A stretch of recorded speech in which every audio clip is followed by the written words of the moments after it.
รูปทุกตนขอเจริญพรศรัทธาญาติโยมนักศีลนักบุญพ่อออกแม่ออกท่านผู้ฟังทุกท่านทุกคนที่กำลังรับฟังรายการธรรมะเพื่อสืบสานและเพิ่มแรงบันดาลใจจากวัดชัยสถานหรือธรรมช่วงบ่ายนี้วันนี้วันพุธที่28 กุมภาพันธ์ 2567ซึ่งเป็นวันท้ายของเดือนกุมภาแห่งวันก็จะเป็นวันเริ่มเดือนใหม่เดือนมีนาซึ่งปีนี้เดือนกุมภามี29 วันเดือนกุมภามี29 วันวันนี้เป็นวันที่28 กุมภาซึ่งตั้งรายการธรรมะเพื่อสืบสานและเพิ่มแรงบันดาลใจจากวัดชัยสถานซึ่งออกรายการสถานีวิทยุวัดฝายหินที่คลื่น 104.5 เมกะเฮิรตซ์จึงมีท่านนายสถานีท่านพระครูสมุวิสุวัตรวรจิตโจซึ่งคอยอำนวยความสะดวกต่างสถานีแห่งนี้ให้กับตั้งรายการเป็นอย่างดีก็ขอกราบขอบคุณท่านพระครูสมุวิสุวัตรวิสุวัตรวรจิตโจเป็นอย่างสูงวันนี้ทางรายการธรรมะสืบสานและเพิ่มแรงบันดาลใจมีท่านอาจารย์พระครูประภัสชัยคุณเจ้าคณะตำบลสันปุเลยเขต 2เจ้าวาดวัดชัยสถานป่าเศร้าน้อยพร้อมกับผมกับอาตมาภาพพระครูสิริอมราภิรัตน์วัดอมรารามสันอุ้มได้เป็นผู้ดำเนินรายการธรรมะในวันนี้2 ชั่วโมงเต็มท่านผู้ฟังซึ่งศรัทธาที่รับฟังรายการเป็นแฟนพันธุ์แท้ก็คงเปิดขึ้นรอเวลาบ่ายโมงตรงถึง3 โมง3 โมง 2 ชั่วโมงเต็มฟังธรรมะเต็มอิ่มถึงวันนี้หากศรัทธาท่านใดเป็นวันคล้ายวันเกิดเช่นเกิดวันที่28 กุมภาพันธ์ก็ขอให้แฮปปี้เบิร์ธเดย์มีความสุขในวันคล้ายวันเกิดมีสุขภาพแข็งแรงจิตใจเข้มแข็งบริสุทธิ์สดใสเหมือนโอวาทปาติโมกข์ที่พุทธเจ้าได้สอนไว้ในวันมาฆบูชาที่ผ่านมาคือวันที่ วันที่24วันที่24วันนี้ก็วันแรม4 ค่ำวันแรม4 ค่ำเดือน5วันแรม4 ค่ำเดือน5ซึ่งก็วันเวลาก็ผ่านไปก็บ่รอไผเพราะว่าการเวลาไปตามการเวลาของมันตามธรรมชาติช่วงนี้ก็เริ่มจะเข้าสู่เปลี่ยนบรรยากาศจากหนาวมาสู่ร้อนเพราะใกล้เดือนมีนาเมษาซึ่งเป็นเดือนที่มีอุณหภูมิที่สูงขึ้นเรื่อยๆก็ช่วงอากาศเปลี่ยนแปลงก็ท่านผู้ฟังทั้งหลายระมัดระวังเรื่องการเจ็บเป็นเอ็นอุ่นเนาะโดยความปรารถนาดีจากรายการธรรมะสืบสานและเพิ่มแรงบันดาลใจจากวัดชัยสถานปรารถนาดีอยากจะให้ศรัทธาท่านทั้งหลายมีสุขภาพแข็งแรงสุขภาพแข็งแรงปราศจากโรคภัยไข้เจ็บเพราะว่าการเวลาฤดูการเปลี่ยนแปลงเนี่ยมันจังจะมีทำให้คนปรับสภาพปรับตัวบดดันเป็นหวัดเป็นไอกันโดยเฉพาะ ท่านที่มีอายุผู้สูงอายุทั้งหลายก็ยิ่งจะต้องระมัดระวังเป็นกรณีพิเศษเพราะว่าภูมิต้านทานเกี่ยวกับอุณหภูมิต่างๆดินฟ้าอากาศมันบอกแข็งแรงเหมือนคนหนุ่มคนหนุ่มนั้นเปิ้นตากแดดตากฝนได้ดีกว่าคนผู้สูงอายุ ภูมิต้านทานเขาจะปรับสภาพได้ง่ายได้ดีกว่าแต่โคผู้สูงอายุนี่จะมี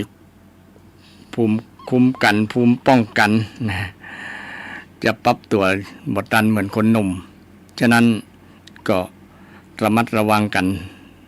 ดีๆน้อยเนาะในการจริงศรัทธาก็ระมัดระวังอยู่แล้วเพราะว่าคนส่วนหลายเดี๋ยวนี้หันมาสนใจเรื่องสุขภาพนะเพราะว่าสุขภาพนั้นเป็นสิ่งที่สำคัญมากๆกับชีวิตของคนเฮาโดยเฉพาะสุขภาพกายก็ดีสุขภาพใจนะโดยเฉพาะสุขภาพใจเนี่ยเป็นสุขภาพที่ควรที่จะใส่ใจดูแลรักษาเป็นอย่างดีเพราะว่าบ่ได้เสี่ยงสตางค์นะโดยเอายาทางพระพุทธศาสนาเป็นโอสถธรรมโอสถของพระพุทธเจ้าเนี่ยมารักษาเวลาใจมันบ่สบายนะใจมันเป็นทุกข์เนี่ยเอาธรรมโอสถเนี่ยเป็นยาเป็นทั้งยากินยาทาอยู่นี่หมดแหละนะทำให้อาการที่จิตใจบ่สบายนะมันก็จะหายบางคนได้กินยาขนาดพิเศษนะก็จะหายเด็ดขาดเลยซึ่งมียาขนาดพิเศษที่พระเจ้าได้ตรัสสอนไว้ในพระไตรปิฎกก็คืออริยมรรคมีองค์8นั่นเองนะวิธีที่จะดำเนินไปสู่ให้หายพ้นจากความทุกข์ได้นะหลุดพ้นจากความทุกข์ในฐานะที่เราเป็นชาวพุทธนะเรานับถือพุทธศาสนาก็ควรที่จะนำธรรมะเป็นธรรมโอสถนะโอสถแปลว่ายาธรรมะคือยานะรักษาใจบ่ต้องได้เสี่ยงสักบาท30โรค30 บาทรักษาทุกโรคบ่ต้องละนะบ่ต้องได้เสี่ยง30 บาทนะแต่เพียงสนใจนำยา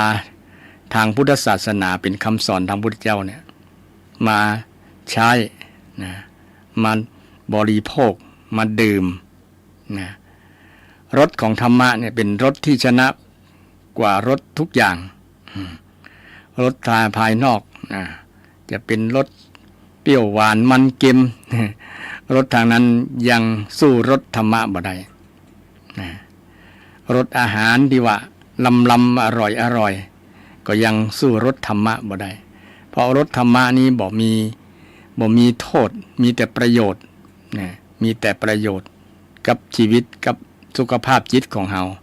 อย่างศรัทธาฟังเทศน์ฟังธรรมนี้ก็เป็นการพัฒนาจิตใจนะเป็นการภาวนาอย่างหนึ่งนะเป็นการภาวนาคือการพัฒนาจิตใจนะพัฒนาจิตใจนะพัฒนาจิตใจวันพุธที่แล้วก็ได้อู้เรื่องโอวาทปาติโมกข์แต่ยังบ่จบที่บอกคือศรัทธาว่าวันนี้จะบอกเลขศรัทธาเด้อนะ346นะ346เนี่ยศรัทธาคงลืมแล้วกันเนาะนะ346นี่บ่ใช่บอกหวยนะวันบอกกี่วันนี่ก็หวยจะออกแล้วเนาะวันที่1 346นะ346นี่ก็คือหลักในโอวาทปาติโมกข์นะหลักการมี3อย่าง1เว้นจากความชั่ว2ทำความดี3ทำจิตใจให้บริสุทธิ์ผ่องแผ้วนี่3อย่างนี้เป็นน้องว่าหลักการในทางพุทธศาสนาที่ได้อูกับศรัทธาพุทธที่แล้วนะศรัทธาที่ฟังอยู่ก็คงพอจะจำได้อยู่เนาะว่าตั้งรายการธรรมะเพื่อสืบสานและเพิ่มแรงบันดาลใจจากวัดสถานเนี่ยได้ฮือเลขศรัทธาเลขที่จำง่ายๆเพราะว่าธรรมะคำสอนของพระพุทธเจ้าเนี่ยอยู่ในพระไตรปิฎกมันหลายนะหลายหมื่นหน้านะถ้าอ่านจบนะหลายหมื่นหน้าแล้วก็หลายคำสอนที่เป็น 84,000 ข้อนะ 84,000 ธรรมขันธ์นะ 84,000 พระธรรมขันธ์ซึ่งเป็นจัดเป็นหมวดเป็นหมู่ไว้นะ3ชุดโดยกันชุดแรกก็เป็นว่าด้วยพระสูตรนะพระวินัยพระอภิธรรมพระวินัยพระสูตรพระอภิธรรม นะทั้ง3หมวดเนี้ยเป็นห้องว่าพระไตรปิฎกนะคำสอนรวมกันแล้วมันนากมันหลายยากต่อการจำว่าเอาถือหลักง่ายๆหลักการง่ายๆนะข้อปฏิบัติง่ายๆของชาวพุทธเนี่ยนะบ่ต้องไปจดจำจนว่าทั้งหมดพระไตรปิฎกทั้งทั้ง 84,000 ธรรมพระธรรมขันธ์เนี่ยมันยากที่คนจะจำได้หมดทุกตัวอักษรนะก็มีอยู่แต่ว่ามันมีน้อยมีบ่กี่คนที่จะจำได้หมดเป็นทุกตัวพยัญชนะอักขระพยัญชนะมีอยู่แต่ว่ามีน้อยอย่างประเทศพม่าเนี่ยทุกเจ้ามีหลายรูปที่ท่องจนจำในสมองหมดทุกตัวอักษรเลย84,000 พระธรรมขันธ์เนี่ยจำได้หมดแต่ศรัทธาเฮาบ่ต้องจำขนาดนั้นเนาะจำแค่3 4 6เนี่ย3ก็คือหลักการที่เป็นภาษาบาลีเนี่ยภาษาบาลีก็ยากต่อการจำแล้วศรัทธาบ่ได้เรียนกันนะบ่ได้เรียนกันสัพพปาปัสสะอาการนังเนี่ยสัพพปาปัสสะอาการนังซึ่งแปลเป็นไทยก็คือบุคคลทำบาปทั้งหมดทั้งปวงบาปทางกายก็ดีทางวาจาก็ดีทางใจก็ดีเนี่ยที่เป็นบาปทั้งปวงทั้งหลายนี่ควรเว้นหลักการข้อแรกหลักการข้อที่2ก็คือกุศลสูปสัมปทาก็คือการทำกุศลให้ถึงพร้อมทำความดีนั่นแหละกุศลคือความดีความงามความฉลาดนะคนฉลาดที่จะทำความดีละเว้นความชั่วกุศลกรรมบท10 ประการนั่นแหละที่เป็นกุศลคือความดีที่จะทำข้อที่2ข้อที่3ทำจิตใจให้บริสุทธิ์จิตใจที่บริสุทธิ์เนี่ยก็ต้องทำอะไรให้มันบริสุทธิ์อย่างศรัทธาก็เคยทำอยู่เนาะเช่นเจริญสมาธิภาวนาเนี่ยขณะเจริญสมาธิเนี่ยจิตใจมันก็สงบบ่ได้คิดอกุศลบ่ได้คิดอกุศลถึงจะคิดก็คือคิดแบบกุศลนะเพราะว่าธรรมชาติของจิตใจนี้มัน มันเป็นสภาพที่คิดอยู่แล้วเนาะปรุงแต่งเป็นว่าสังขารแปลว่าปรุงแต่งเนี่ยสังขารในที่นี้หมายถึงมโนสังขารสังขารมโนสังขารคือใจนั่นเองนะสังขารแปลว่าการกระทำพร้อมอาตมาเรียนภาษาบาลีก็แปลภาษาบาลีวรรณคำของศรัทธาฟังว่าสังขารแปลว่าการกระทำพร้อมสังแปลว่าพร้อมกับดีเนี่ยมาจากกระธาตุในความทำนะแปลงกอไก่เป็นขอไข่คือมันแปลงร่างในภาษาบาลีเนี่ยภาษาบาลีแปลงร่างได้นะแล้วก็อาตมาเพิ่งรู้ประโยชน์ของภาษาบาลีแล้วมันได้เรียนมาก็เพื่อได้มาแปลศัพท์ต่างๆที่เราได้คุ้นเคยแหละบางครั้งบ่ฮู้หรอบ่ฮู้ว่ามันมาจากศัพท์อย่างพ้องเช่นว่าสัพพีติโยเนี่ยศรัทธาได้ยินถึงวันเนาะสัพพีติโยเนี่ยนะมันมาจากศัพท์อย่างนั้นพอได้เรียนบาลีก็ฮู้จักนะสัพพากับอิตินะเป็นสัพพีติโยมันสนธิกันมันต่อกันนะสนธิแปลว่าต่อเอาซับมาต่อกันมาย่อเข้ากันเนี่ยย่อเข้ากันเป็นสัพพีติโยเนี่ยแปลว่าความจังไรทั้งหมดเนี่ยทั้งหลายเนี่ยนี่ศรัทธาคงจะคุ้นหูอยู่คำว่าสัพพีติโยเนี่ยอันนี้สงการเกิดจากการเรียนบาลีอาตมาก็ได้เรียนบาลีมาได้เรียนมาแล้วก็นำประโยชน์จากการเรียนน่ะมาเผื่อแผ่ศรัทธาตัวเองนะเพื่อให้เกิดความเข้าใจนะในวันนี้ก็จะอธิบายนะภาษาบาลีไปโดยนะคำสอนที่มันอยู่ในภาษาบาลีเนี่ยนะบาลีนี้เป็นภาษาที่รักษาพุทธพจน์นะพุทธวจนังปาเลติติปาลีเนี่ยภาษาใดย่อมรักษาไว้ซึ่งพุทธพจน์นะภาษานั้นชื่อว่าบาลี บาลีหรือปาลีนะปอปาก กับบอใบไม้อันเดียวกันนะมีความหมายเหมือนกันแปลว่ารักษาไว้ซึ่งพุทธพจน์ภาษารักษาไว้ซึ่งคำสอนของพระพุทธเจ้าชื่อบาลีนี่ศรัทธาฟังไปตัวก็ได้เรียนบาลีไปตัวนะเพราะว่าถึงแม้ศรัทธาจะไม่ได้เรียนบาลีก็ฟังไปบ่อยๆก็จะคุ้นเคยเนาะรู้ความหมายไปทีละซับละซับก็เป็นประโยชน์เป็นกำไรในการฟังนะฟังดีแล้วได้ปัญญานะสุสังละพะเตปัญญังฟังด้วยดีย่อมได้ปัญญาตะกี้ได้อู้เรื่องว่า ตุเจ้าได้คือเลขกับศรัทธา3 4 6นะตะกี้กำลังอู้เรื่องหลักการนะซ้ำนะหรือว่าทบทวนความจำศรัทธาพุทธที่แล้วได้อู้เรื่องโอวาทปาติโมกข์เพราะว่าเป็นวันสำคัญทางพุทธศาสนาเป็นวันมาฆบูชาที่พุทธเจ้าได้คือโอวาทปาติโมกข์โอวาทปาติโมกข์ซึ่งเป็นโอวาทที่ประกอบด้วยพระมหากรุณาธิคุณเมตตาที่คุณบ่ต้องอู้ถึงเพราะว่ามันสูงกว่าเมตตาอยู่แล้วกรุณาคือลง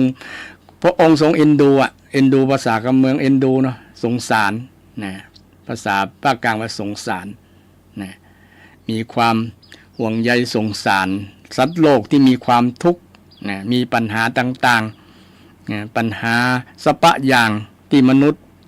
สร้างขึ้นทำขึ้นเนี่ยจะได้ให้คนทั้งหลายได้พ้นจากปัญหานั้นพระองค์ก็มีพระมหากรุณาธิคุณก็เลยบอกชี้ทางบรรเทาทุกข์ชี้สุขเกษมสารชี้ทางพระนฤพานพระนฤพานใครอยากไปพระนฤพานกับใครอยากจะพ้นจากกิเลสใครจะพ้น ความทุกข์ใดกันเนี่ยต่างนิพพานที่พระองค์ทรงชี้ทั้งบอกทรงบอกให้ชาวพุทธทั้งหลายได้เดินโดยได้ปฏิบัติตามพระองค์ปฏิบัติตามคำสอนซึ่งพระองค์ก็ไม่ได้บังคับตรงเนี้ยเนอะบ่ญาติมิตรเป็นต้นนะบ่ได้บังคับจะทำตามบ่ทำตามก็แล้วแต่อยู่ที่ไผจะเชื่อบ่เชื่อเพราะว่าพระองค์ศาสนาพุทธนี่บ่เคยบังคับไผศรัทธาบ่เคยบังคับให้เชื่อแต่ให้ใช้สติปัญญาในการพิจารณาไตร่ตรองโยนิโสมนสิการในคำสอนของพระพุทธองค์ว่ามันเป็นจริงก่อมันแต่อย่างที่พุทธเจ้าได้สอนไว้ได้บอกไว้ก่อนท้าให้พิสูจน์เลยถ้าบ่เชื่อก็ลองทำดูก็ได้นี่บ่เสียหลายถ้าทำไปแล้วบ่ได้บ่เกิดประโยชน์อย่างก็ละไว้พระองค์ทรงมีพระมหากรุณาธิคุณก็เลยมอบโอวาทโอวาทนี้ที่มีเขามีเทคนิคในการจำว่า3 4 63 4 6 3นั้นได้แก่หลักการ1เว้นจากความชั่วไม่ทำความชั่วทั้งปวง2ทำความดีทำกุศลกรรมบทให้เกิดขึ้นข้อที่3หลักการข้อที่3ก็คือทำจิตใจให้ใสสะอาดสะจิตตะปริโยทปนังสะแปลว่าของตัวเองจิตตะแปลว่าจิตทำจิตตัวเองจิตตัวเขาจิตตัวเฮาตัวเก่าคือมันบริสุทธิ์ทำจิตจะทำจะได้ก็ทำตามคำสอนที่พระองค์ได้สอนไว้โดยปฏิบัติตามมรรคมีองค์8นี่แหละเจริญสมาธิเจริญสติเจริญมรรคมีองค์8ทั้งหลายนี่แหละทำให้จิตมันบริสุทธิ์ได้เจริญมหาสติปัฏฐาน4ก็ดีเจริญอานาปานสติก็มีคำว่าสติอยู่ก็คือสรุปก็คือเจริญสตินั่นเองเจริญสติเจริญสมาธิซึ่งจะเป็นต่างเป็นมรรคนำไปสู่การพ้นจากปัญหาการพ้นจากทุกข์ใดหลักการ3ประการนี้ศรัทธาคงจะจำได้อยู่เนาะท่านผู้ฟังซึ่งเป็นคำสอนที่มีประโยชน์มีประโยชน์ ประโยชน์สูงประหยัดสุดแล้วล่ะนะคำสอนพระเจ้าเนี่ยประโยชน์สูงประหยัดสุดนะประโยชน์สูงสุดคือพระนิพพานนี่คือพระนิพพานใครอยากไปนิพพานนะบ่ต้องซื้อหาบ่ต้องได้แลกด้วยอย่างเพียงแต่ดำเนินตามมรรคมีองค์8ก็ได้บรรลุผลนั้นแล้วนะทุกคนนะทุกคนทุกท่านสามารถทำได้นะแต่ก็มีเงื่อนไขอยู่ว่าคนที่จะบรรลุได้นั้นถ้าหากบ่ไปทำกรรมนักเช่นอนันตริยกรรมนี่ก็จะบ่มีปัญหาอย่างแต่ถ้าทำอนันตริยกรรมแล้วมันผลของการกระทำกรรมนักนั้นมันจะห้ามมรรคผลนิพพานนะห้ามมรรคผลนิพพานจึงจะเป็นกฎของธรรมชาติว่าใครทำแบบนี้แล้วมันจะได้ผลแบบนี้นี่จึงเป็นหลักของธรรมชาติที่เราทั้งหลายสามารถพิสูจน์ได้อันนั้นเป็นข้อเป็นหลัก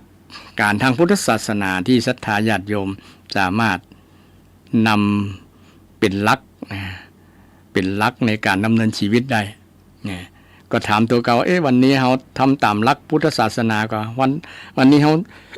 เว้นจากบาปก็เว้นจากความชั่วก็เราทำความชั่วอย่างกันสำรวจตรวจตราตัวเก่าได้เนี่ยนะทุกวันเลย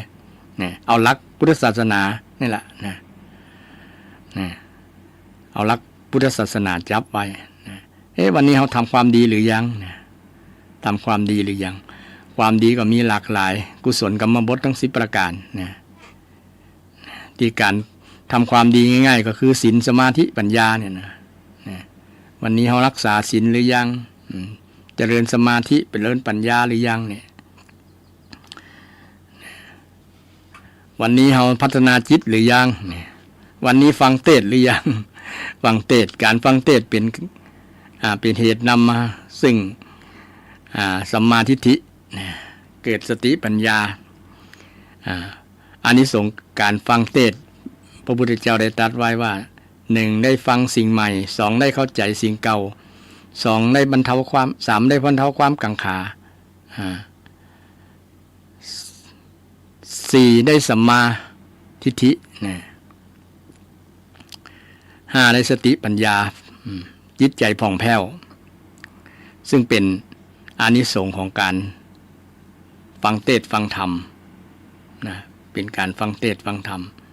ทีนี้เรามาทบทวนข้อต่อมาหลักการแล้วมาทบทวนเกี่ยวกับอุดมการณ์มี4นะ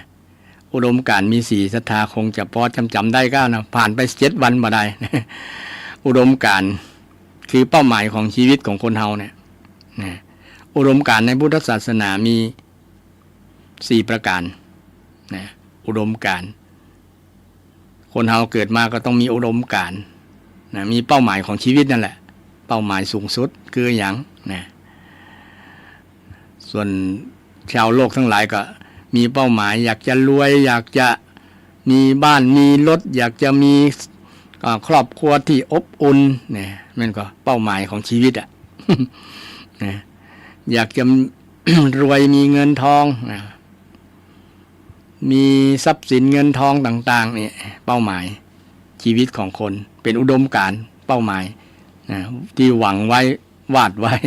แต่จะเดินไปถึงนั่นก็แล้วแต่ระบุคคลที่จะเดินไปถึงหรือเปล่าจะสร้างเหตุปัจจัยให้ถึงไหมก็แล้วแต่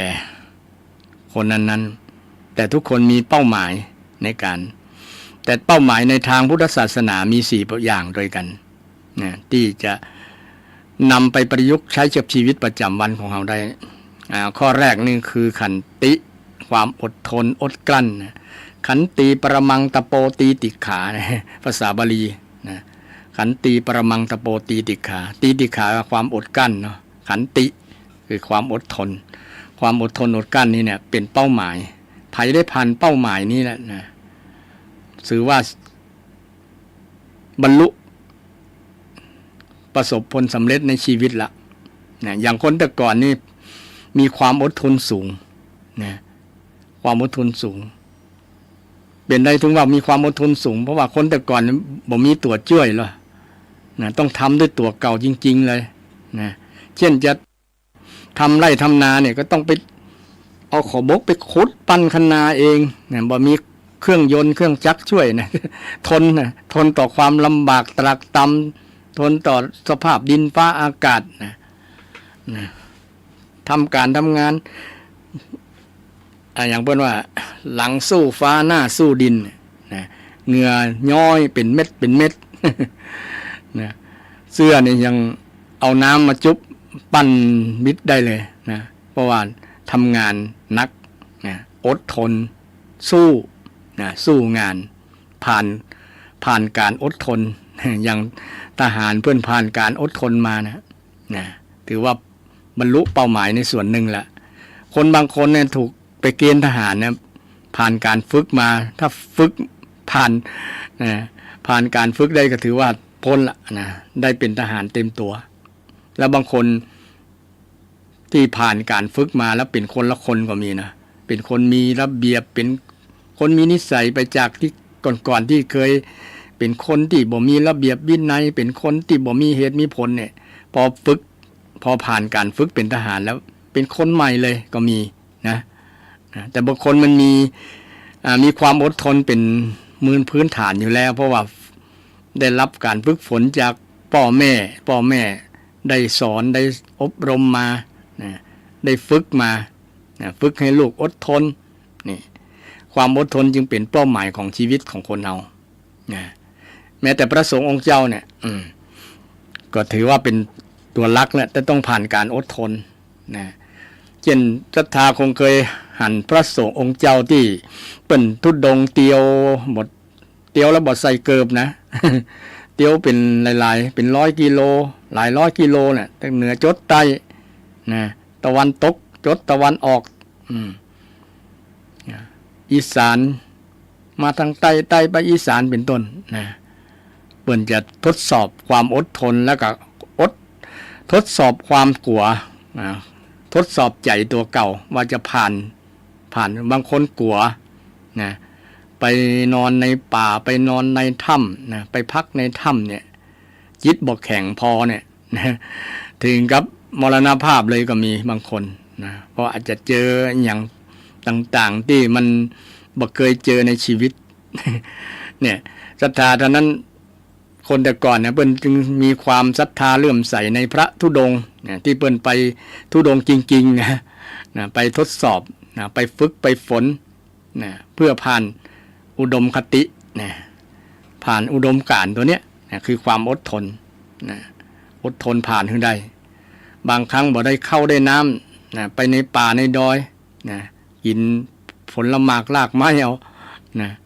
ถือว่าเป็นการฝึกอย่างหนึ่งของตุเจ้านะอันนี้ก็เป็นยึดหลักการของพุทธศาสนานะเป็นการฝึกนะแต่ส่วนหนึ่งที่เพิ่นว่าทุดงค์เนี่ยมันมีทุดงค์ตั้งหลายอย่างก็ละ13อย่างก็ถ้านะเกี่ยวกับทุดงค์นี่ก็ทำความเข้าใจให้ท่านผู้ฟังทั้งหลายบางคนก็เข้าใจว่าหันพระแบกกฎนั่นแหละพระธุดงค์นะอย่างอื่นบ่ใช่ธุดงค์ก็มีคำว่าธุดงค์มี13อย่างเช่นฉันเข้าในบาตรบิณฑบาตรับบิณฑบาตฉันเข้าในบาตรนี่ก็เป็นธุดงค์นั่งฉันรูปเดียวในบาตรนี่ก็เป็นธุดงค์นะอยู่ป่าเป็นวัดก็เป็นธุดงค์นะบอกเข้ามาในบ้านละเนี่ยอยู่ป่าอยู่ในป่าจ้าเนี่ยก็เป็นธุดงค์คือองค์พิเศษที่ฝึกฝนให้ตัวเจ้าได้เกิดความแกร่งคัดเกลาคัดขจัดกิเลสไปโดยนะบ่ฮือติดฉะนั้นธุดงค์นี้เป็นองค์พิเศษนะคือข้อปฏิบัติพิเศษของตัวเจ้าในหลายอย่างดังที่กล่าวมา13อย่างด้วยกันนะบ่ใช่เฉพาะแบกกด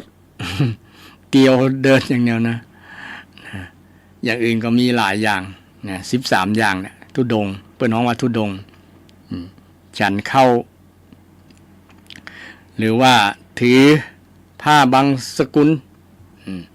ผ้าที่ศรัทธามาถวายบ่ บ่ใจละปฏิเสธเนี่ยนี่ก็เป็นธุดงค์นะเป็นธุดงค์อย่างหนึ่งเป็นข้อปฏิบัติพิเศษของทุเจ้า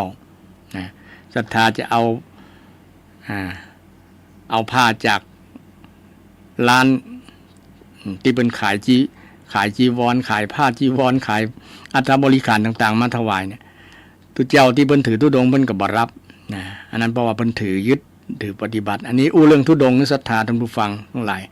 บางผู้บางท่านอาจจะเข้าใจว่าทุเจ้าธุดงค์คือทุเจ้าที่แบกกดกระเตียวตามถนนที่เขาเคยหัน จริงเตียวต่างกลางต้งกลางนาก็ได้เพราะว่าเปิ้นปรารถนาจะเข้าป่าเข้าดงอยู่แล้วนะเพื่อไปวัดจิตใจตัวเก่านะคือจะบอกคำนึงถึงชีวิตง่ายบอกกลัวตายพวกนะบอกกลัวตายบอกกลัวอดวันพุกจะได้กินยังก็บ่ต้องกลัวบ่ต้องระแวงนะเปิ้นไปวัดนั้นนะบางคนจะไปละกลัวหรอโอ้เผื่อบ่มีคนใส่บาตรให้ตายกันอดข้าวอดน้ำแต่พระธุดงค์จริงๆเปิ้นเข้าป่าจริงๆเนี่ยเปิ้นบ่กลัวเรื่องมูนี้นะต้องอนุโมทนาสาธุกับท่านที่มีเจตนาในการประพฤติปฏิบัติเปิ้นมองว่าข้อปฏิบัติที่กรณีพิเศษปฏิบัติอย่างยิ่งยวดอย่างยิ่งยวดอย่างดีมากๆนะที่เป็นการคัดเกลากิเลสอย่างหนึ่งของพระภิกษุที่บวชมาในพุทธศาสนานะอย่างสมัยหนึ่งอาตมาก็เคยเดินธุดงค์เหมือนกันนะเดินธุดงค์อย่างท่านอาจารย์พระครูประภัสชัยคุณเนี่ยก็เคยเดินธุดงค์หลายที่หลายแห่งอย่างหลวงพ่อรองเจ้าคณะจังหวัดหลวงพ่อวัดพระธาตุดอยสะเก็ดเปิ้นก็ธุดงค์หลายที่หลายแห่งสมัยเปิ้นเป็นพระหนุ่มเนาะถ้าเป็นพระแก่นี่ยากมันแต่เตียวไปเลี้ยวมาสุขภาพก็บ่ดีนะก็ต้องอยู่กับตี้นะและที่สำคัญเป็นตู้หลวงเป็นตู้เจ้าเป็นเจ้าคณะอันนั้นพระสังฆาธิการก็ไปบ่ได้แล้วไปยากนะแต่ก็ไปอยู่ถ้ามีกิจทางสงฆ์นะมีกิจทางสงฆ์ที่สงฆ์ควรพึงปฏิบัติก็จะทำตามหน้าที่นั้นๆนะแต่ส่วนนักพัฒธุดงค์เนี่ยจะสุขภาพเปิ้นจะแข็งแรงนะสุขภาพแข็งแรงถึงแม้อายุจะนักก็ตามแต่ถ้าสุขภาพแข็งแรงโอเคนะอย่างหลวงพ่ออย่างก็หลวงพ่อชื่นหลวงพ่ออย่างนั้นที่เดินธุดงค์เหนือสุดใต้สุดเหนือนะและหลายร้อยกิโลนี่เรื่อง อุดมการณ์ที่ว่าผ่านความอดทนของฆราวาสญาติโยมก็ดีของตุเจ้าก็ดีของพระสงฆ์ก็ดีเนี่ยความอดทนเป็นมนต์วิเศษของผู้ที่จะชนะคนที่จะประสบผลสำเร็จเนี่ยต้องมีความอดทนอย่างสามีภรรยาอยู่ด้วยกันก็ต้องวัดกันที่ความอดทนเนี่ยอดทนอดกั้นเอาเนี่ยอยู่ด้วยกันนะบางครั้งก็พิษกันพ่องนะเหมือนลิ้นกับฟันอยู่ด้วยกันมันกระทบบางครั้งขบห่อเลือดเหมือนเชือดเฉือนเป็นว่านะสามีภรรยาก็ต้องใช้อดทนเอานะขันติธรรมนะอย่างนี้เป็นขันแตกบางคนเป็นขันแตกก็แยกย้ายกันไปนะครอบครัวก็ลูกหลานก็ขาดความอดอุ่นนะพ่อก็ไปตีแม่ก็ไปตีนะบ่ฮู้จะเปิงปลาใส่ไผก็เป็นปัญหาสังคมเพิ่มกันมาแห่งนะเพราะบ่มีอุดมคตินะผ่านอุดมคติข้อนี้มาได้มันมีความอดทนนะฉะนั้นอดทนนี่จะเป็นสิ่งที่สำคัญเป็นธรรมะที่สำคัญมากๆนะจะสำเร็จบ่สำเร็จก็มีความอยู่ที่ความอดทนเนี่ยนะผ่านความอดทนผ่านได้คนนั้นก็ถือว่าชนะประสบผลสำเร็จมีประสบการณ์อย่างสูงประสบกันผลสำเร็จในการดำเนินชีวิตข้อแรกคือความอดทนขันติอดทนอดกลั้นคนแต่ก่อนนี่อดเอาบางอย่างอยากจะกินนี่ยังก็อดเอาอาตมาเนี่ยสมัยก่อนนั่นนะใช้ขันติธรรมให้หลานฟังบางครั้งเนี่ยมีกับข้าวอย่างเดียวนะกับข้าวบ่มี เอากินข้าวกับเกลือแท้ๆน่ะเกลือสมัยก่อนเกลือสินธุกินเป็นก้อนๆเป็นนั่นนะมาป่นมาอย่างข้าวโรยข้าวกินข้าวกับพริกกับเกลือนะคือมันหลอดไปวันๆนะเพื่อให้มันผ่านนะเพราะว่าบางครั้งนี่การดำเนินชีวิตก็มีทั้งภัยธรรมชาติภัยแล้งภัยอย่างต่างๆนะที่จะเป็นอุปสรรคปัญหาในการดำเนินชีวิตนะถ้ามีเจอภัยแล้งแล้วก็บ่ได้ทำมาหากินบ่มีอาชีพที่ไปทำเลือกสวนไร่นาก็ทำบ่ได้เพราะว่ามันบ่มีน้ำมีอย่างนะ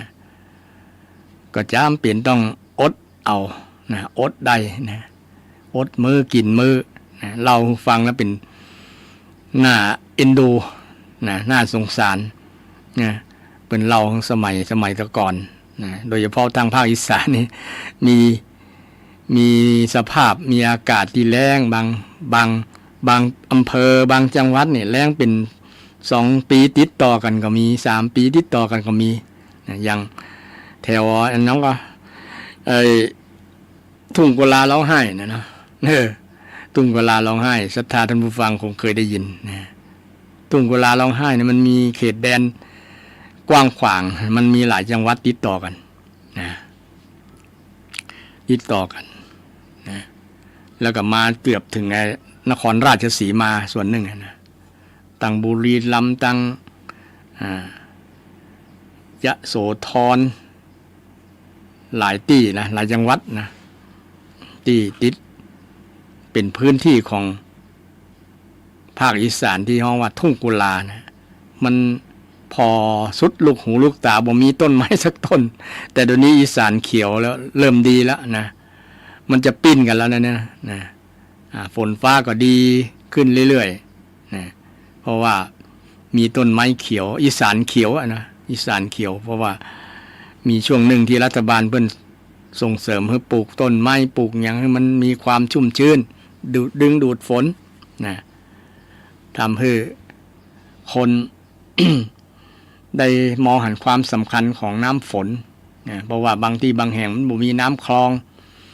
มันบ่มีเขื่อนนะมันบ่มีแม่น้ำแม่ไหลผ่านก็ต้องอาศัยน้ำฝนทำการเกษตรกรรมทำไร่ทำนากันนะก็ต้องผ่านเมื่ออุปสรรคเกี่ยวกับเรื่องฝนฟ้าอย่างต่างๆก็ต้องมีความอดทนเพิ่มขึ้นนะเพิ่มขึ้นนะอาตมาเนี่ยเล่าฟังก็คนแต่ก่อนเป็นอดทนได้แล้วนะอดเอาอดที่จะได้กินอดที่จะได้นอนอิ่มเต็มอิ่มนะอดที่จะได้สบายนะอดหลายอย่าง นะเขาก็ยังผ่านมาได้เนี่ยการผ่านมีประสบการณ์แบบนี้มันจะเป็นภูมิคุ้มกันอย่างดีให้คนเวลามาเจอแหมมันก็จะได้ทำใจได้บางคนบอกเคยผ่านมามันทำใจลำบากเขายังมาตุกมายากแต่ว่านะ มันก็น้อยใจบางคนมีภูมิคุ้มกันนะภูมิคุ้มกันทางบกพร่องทางจิตใจนะอาจจะคิดสั้นฆ่าตัวตายก็มีถ้าขาดความอดทนตัวเนี้ยนะ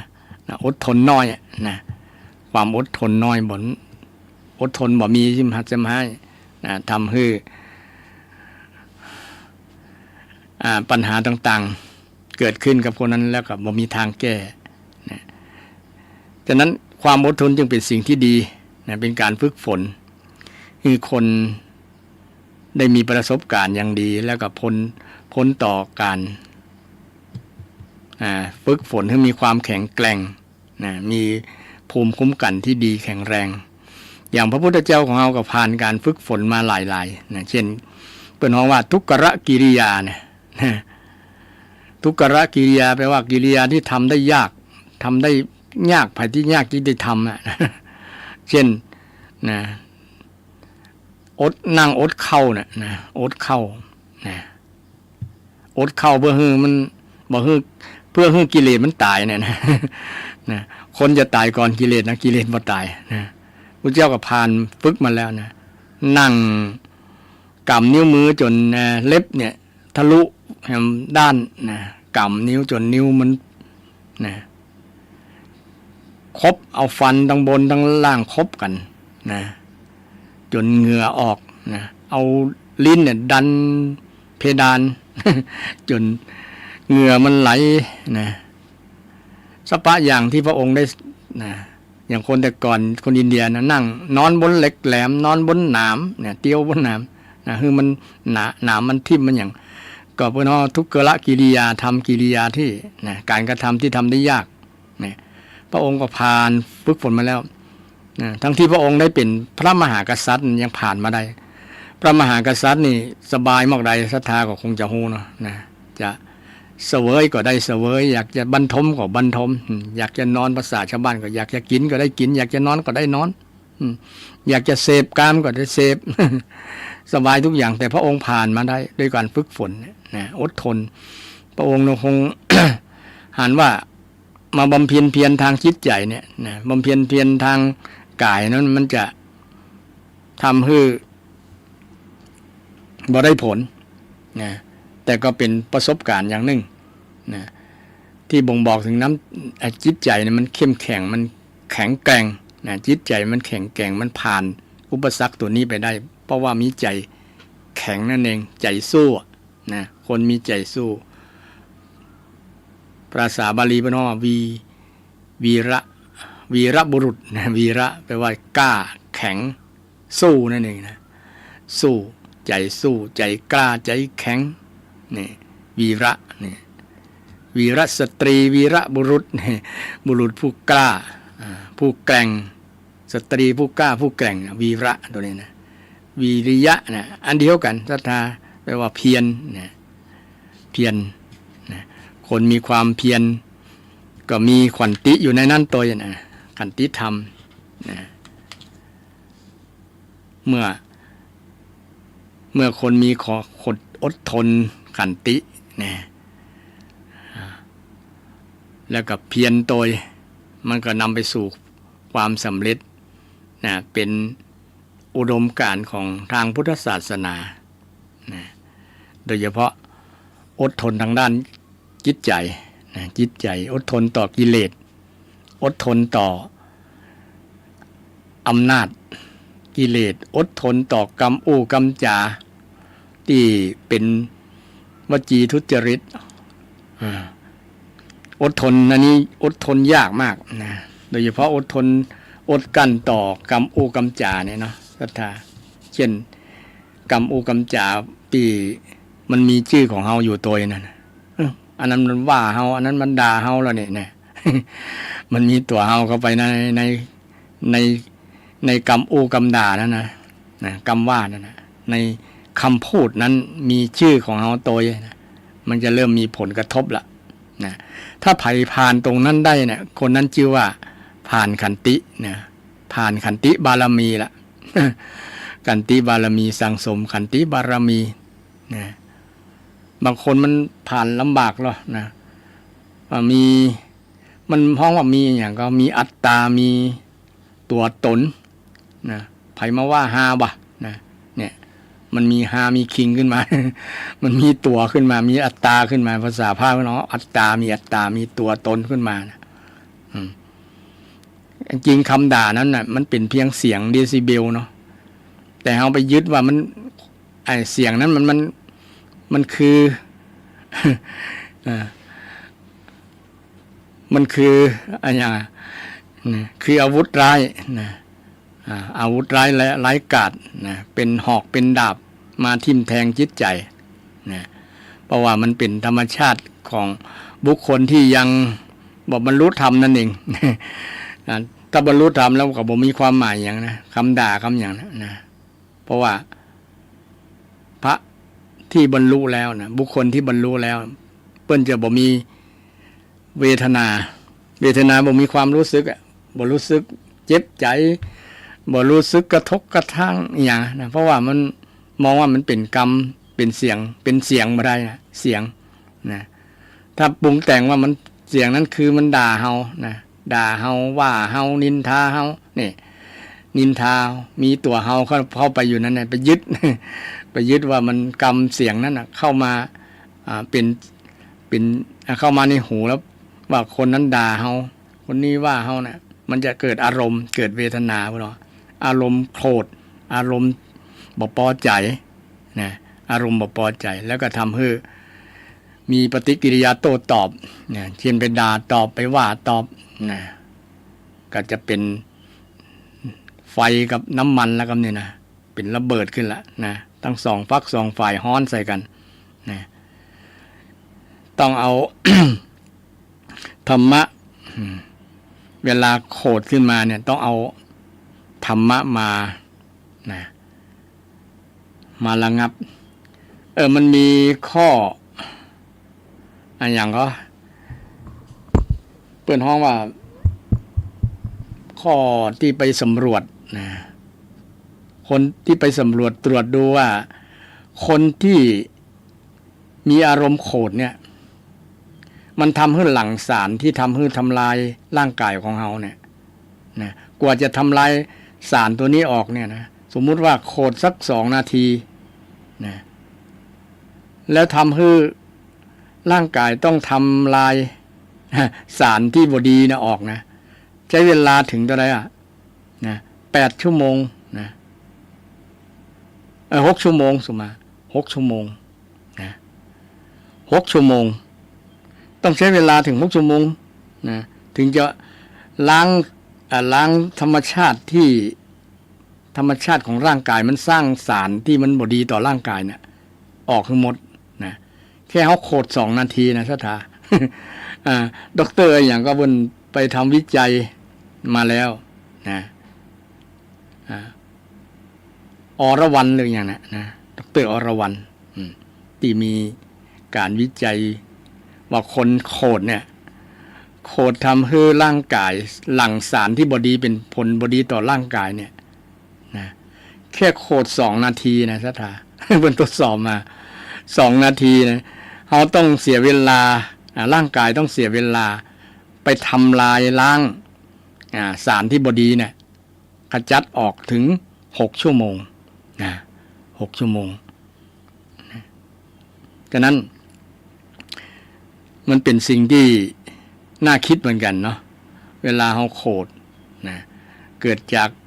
การฟังก็ดีการบ่พอใจในสิ่งที่เราได้ไปเจอไปหันไปได้ยินนะกับบุคคลที่มีเป็นคู่อริกันเนาะทำให้เกิดผลกระทบขึ้นกับเราอันนี้ก็เป็นตัววัดอย่างหนึ่งวัดว่าจิตใจเราอดทนอดกลั้นได้ก่อนมีสมัยหนึ่งพระพุทธองค์บรรลุธรรมเป็นพระสัมมาสัมพุทธเจ้าแล้วนะมีแม่หญิงคนนึง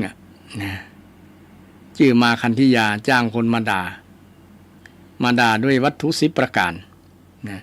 มาด่าพระพุทธเจ้านะจนพระอานนท์ยังบรรลุธรรมยังบรรลุพระอรหันต์เนี่ยก็ทนฟังอะไรพระองค์ทนฟังได้ยังไง ย้ายไปอยู่ที่อื่นได้นะหนีไปเถอะนะหนีไปจากบ้านเนี่ยนะพระองค์เพราะว่าพระองค์บรรลุแล้วเนี่ยบรรลุธรรมแล้วเป็นพระอรหันต์แล้วนะจะบ่มีผลอย่างเพราะว่าพระองค์ไม่ได้ไปยึดติดหรอกนะละขันละขันนั่นนะขันละขันทั้ง4โดยเฉพาะขันทั้ง4นะละเวทนานะความรู้สึกนะจะไปยินดียินไล่ก็บ่มีละยินดีในคำชมนะคนนั้นจะชมก็บ่ยินดีบ่ยิ้มบ่ไข้หัวละนะเพราะว่าพระองค์บ่ไปยึดในขันนะขันนั้นมีเวทนากับความรู้สึกเนี่ยสัญญาบ่ได้ไปจำละโดยเฉพาะจำสิ่งที่บ่ดีบ่ไปสนใจเพราะว่าไปบ่จิตไปอยู่ที่นั่นนะบ่จิตไปอยู่ที่นั่นเพิ่นก็มีขันเหมือนกันพระอรหันต์มันก็แต่ว่าเพิ่นบ่ไปยึดขันนะบ่ยึดขันนะเพราะว่าเพิ่นแยกได้นะขันในที่นี้ไม่ใช่ขันน้ำด้วยตาขันหมายถึงร่างกายของเราเนี่ยนะร่างกายขัน5นะพอบางผู้บางท่านอาจจะฟังแล้วอาจจะบ่เข้าใจตุ๊เจ้าอู้เรื่องขันอย่างเงี้ยนะขันขันก็หมายถึงว่าแปลว่ากองพุทธเจ้าแยกร่างกายกับใจนี้เป็นกองนะร่างกายเป็น1 กองเป็นห้องรูปนะส่วนจิตใจแยกเป็น4 กองเวทนาสัญญาสังขารวิญญาณนะ เป็นภาษาไทยก็คือเวทนาก็คือความรู้สึกนะสัญญาความจำได้หมายรู้นะสังขารคือความคิดปรุงแต่งสัญญาความรู้นะไม่ว่าจะเป็นความรู้สึกก็ดีรู้จำก็ดีรู้คิดก็ดีนะรู้แจ้งก็ดีนะเป็นส่วนของจิตใจนะเป็นขันธ์4ขันธ์เนี่ยนะที่อยู่ในร่างกายเฮาเนี่ยนะพระอรหันต์เปิ้นบ่ยึดเปิ้นบ่ไปยึดติดภาษาไม่มีอุปทานนะอุปะแปลว่าเข้าไปใกล้มันทานแปลว่าเอาเข้าไปยึดเนี่ยนะอุปาทานเนี่ยเข้าไปยึดนะเข้าไปแบกไว้เข้าไปกอดไว้นะกอดมันไว้นะถึงวันนี้เขากอดขันไว้นะกอดรูปกอดนามนะกอดจิตกอดใจกอดกายนะว่าเป็นเฮาอันจริงมันไม่ใช่เฮาแต่โอตามลักปรมัตถ์ของนะถ้าทำแล้วปรมัตถธรรมแล้วธรรมที่สูงสุดแบบลึกซึ้งแล้วมันจะบ่มีนะมันจะบ่มีตัวไม่ใช่ตัวมีเหมือนไม่มีแหละนะตัวเฮาเนี่ยนะอนัตตาเนี่ยแปลว่าไม่ใช่ตัวมีเหมือนไม่มีนะนี่เรื่องความที่พระพุทธองค์ที่เปิ้นบอกไปยึดในขันธ์นะไปยึดในขันธ์เปิ้นก็บ่เลยบ่มีความรู้สึกอย่างเกี่ยวกับกำจาของคนจะด่าจะชมก็เหมือนกันเท่ากันนะเพราะว่าไปยึดในขันธ์บ่ได้ไปยึดในเวทนานะความรู้สึกนะความรับรู้นะบ่ไปยึดไว้อาจจะฟังอยู่แต่บ่ไปยึดนะฟังรู้แต่บ่ยึดถ้าไปยึดมันจะมีอารมณ์ทันทีอารมณ์บ่ชอบอารมณ์เกลียดอารมณ์โกรธ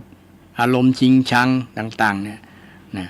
มันก็จะปรุงแต่งเป็นสังขารมโนสังขารขึ้นนะส่วนจิตก็จะปรุงแต่งขึ้นนะปรุงแต่งทำให้เกิดอารมณ์ต่างๆมาอันนี้เป็นธรรมะนะธรรมชาติของพระอริยบุคคลกับของปุถุชนทั้งหลายอย่างเราท่านทั้งหลายก็ยังมีอยู่เนาะยังมีอารมณ์อยู่อย่างตัวคนโอเนี่ยอย่างอาตมาก็มีอารมณ์อย่างอารมณ์บางครั้งถ้ามีสติบ่ทันกับอารมณ์บ่ชอบเหมือนกันเช่นคนมาด่านะมาด่าอาตมาเนี่ยบางครั้งก็มีความรู้สึกเหมือนกันแต่บ่ได้แสดงออกว่าเขาด่าแล้วจะไปด่าตอบนะก็ยังพอมีนึกถึงคำสอนของพระเจ้าอยู่นะแต่ก็ยังมียังยอมรับอยู่ว่ามีนะเพราะว่าเขายังบ่ใจเป็นพระอรหันต์ ยังมีนะยังมีความรู้สึกบ่ชอบแต่บ่ได้ไปแสดงอาการขมึงตึงโคดด่าตอบเนี่ยบ่มีนะถือว่า ยังบรรเทามาพ่อง แต่ก่อนนี้บ่ได้นะถ้าเป็นคนบ้านเนาะเป็นชาวบ้านสมัยวัยรุ่นสมัยเป็นคนอารมณ์ร้อนเป็นคนขี้มิ่งขี้หยังเนี่ยนะแต่เมื่อมาศึกษาธรรมะพระพุทธเจ้าสอนถูกแล้วเนี่ยนะให้ใจขันติธรรมให้ใจความดีชนะความชั่วให้เจริญธรรมนักเพื่อแก้ปัญหาเวรย่อมระงับด้วยการไม่จองเวรเขาก็ศึกษาคำสอนพุทธเจ้ามาบอกจะไปโต้ตอบตาต่อตาฟันต่อฟันเหมือนบอกจบปัญหามันมีแต่การจองร่างจองผ่านจองเวรกันไปเรื่อยๆบ่สิ้นพบสิ้นปัญหาบ่สิ้นปัญหามีแต่เพิ่มปัญหาเขาก็นึกถึงส่วนนี้นึกถึงคำสอนพุทธเจ้าเอาธรรมะเป็นที่ปึ้งมันก็ยับยั้งได้ถึงแม้คนจะเล่าในทางที่บ่ดีบ่ถูกบ่มีหลักฐานว่าไปเรื่อยนะก็อดเอาขันติขันติอดเอาแล้วก็มาเจริญว่าคน ที่เปิ้นว่าเฮาก็มาส่องกระจกพอตัวเก่าก่อนว่ามันแม่นอย่างเปิ้นก็เอาก็มาพิจารณาถ้าบ่แม่นก็บ่ต้องไปโคดตอบเปิ้นให้เจริญธรรมที่เป็นคำสอนที่พระเจ้าได้สอนไว้ได้ยึดลักของธัมมังสรณังคัจฉามิที่พระเจ้าได้สอนไว้สอนไว้วิธีที่จะแก้บ่คือ โคตรเนี่ยจะได้นะพระเจ้าว่าชนะความโกรธด้วยความดีชนะตระหนี่ด้วยการให้ชนะเหลวไหลด้วยความจริงนะชนะความหยิ่งด้วยความอ่อนโยนนะซึ่งมันมีในคำสอนในพระไตรปิฎกที่มีภาษาบาลีว่า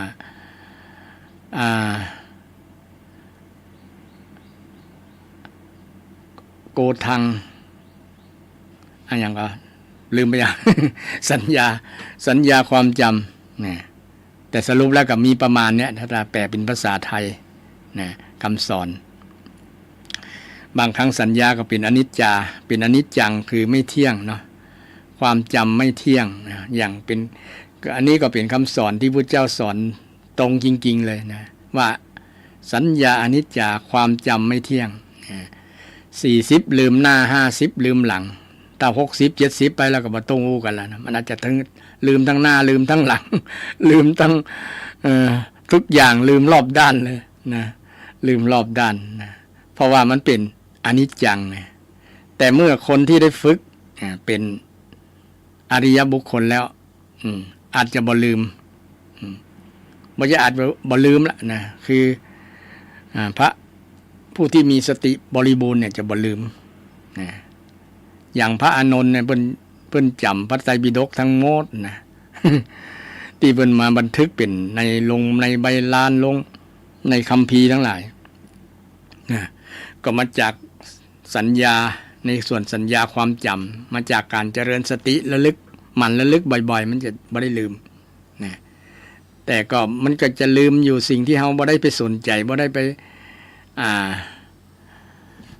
เป็นสิ่งที่มันกระทบทางจิตบอกว่าจะเป็นฝ่ายดีหรือฝ่ายบ่ดีก็แล้วแต่ถ้ามันมากระทบหนักๆแล้วมันจะจำดีเนาะเช่นเหตุการณ์อย่างต่างๆที่มันกระทบกระทั่งต่อความรู้สึกคนเราเนี่ยมันก็ทำให้สัญญามันจำได้นะความรู้สึกที่แสดงออกอย่างมากๆเลยนะความโกรธความเกลียดเนี่ยนะความตกใจความหวาดกลัวหวาดระแวงเหตุการณ์ต่างๆที่มันครั้งหนึ่งเจอกับเฮาเนี่ยนะเฮาจะจำได้แต่ท่านนะจำได้ดีเลยบ่ลืม จำได้ตลอดแล้วก็เป็นบางครั้งอาจจะเป็นตราบาปเฮาไปตัวนะทั้งตาบาปตาบุญแหละถ้าเป็นสิ่งที่ดีก็เป็นตราบุญนะนะสิ่งที่ดีเหตุการณ์ที่ดีมันกระทับใจนะจนเฮาจำได้ตลอดนึกถึงเมื่อใดก็จำได้เมื่อนั้นนี่แต่บางสิ่งบางอย่างมันบ่มีเหตุการณ์ที่มันทำให้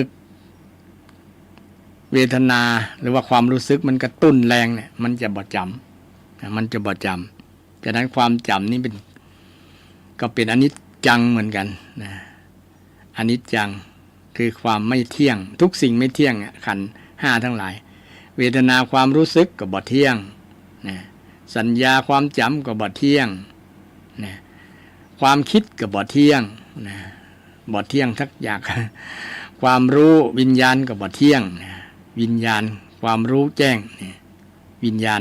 ในทางพุทธศาสนาความรู้แจ้งในศรัทธาบ่ใช่ความวิญญาณล่องลอยนะในทางพุทธศาสนาบ่ได้สอนว่าวิญญาณล่องลอยไปนั่นไปนี่แต่วิญญาณนี้เกิดเดี๋ยวนี้ดับเดี๋ยวนี้เลยนะศรัทธาแต่มันเกิดดับต่อกันจนเฮาบ่ฮู้ว่ามันเกิดมันดับต่อกันนะเพิ่นว่าปฏิสนธิจิตนะ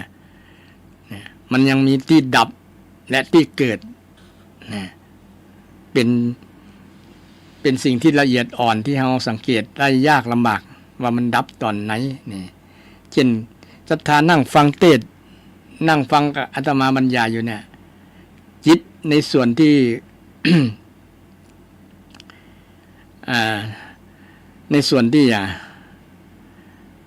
หลายๆส่วนนะคือส่วน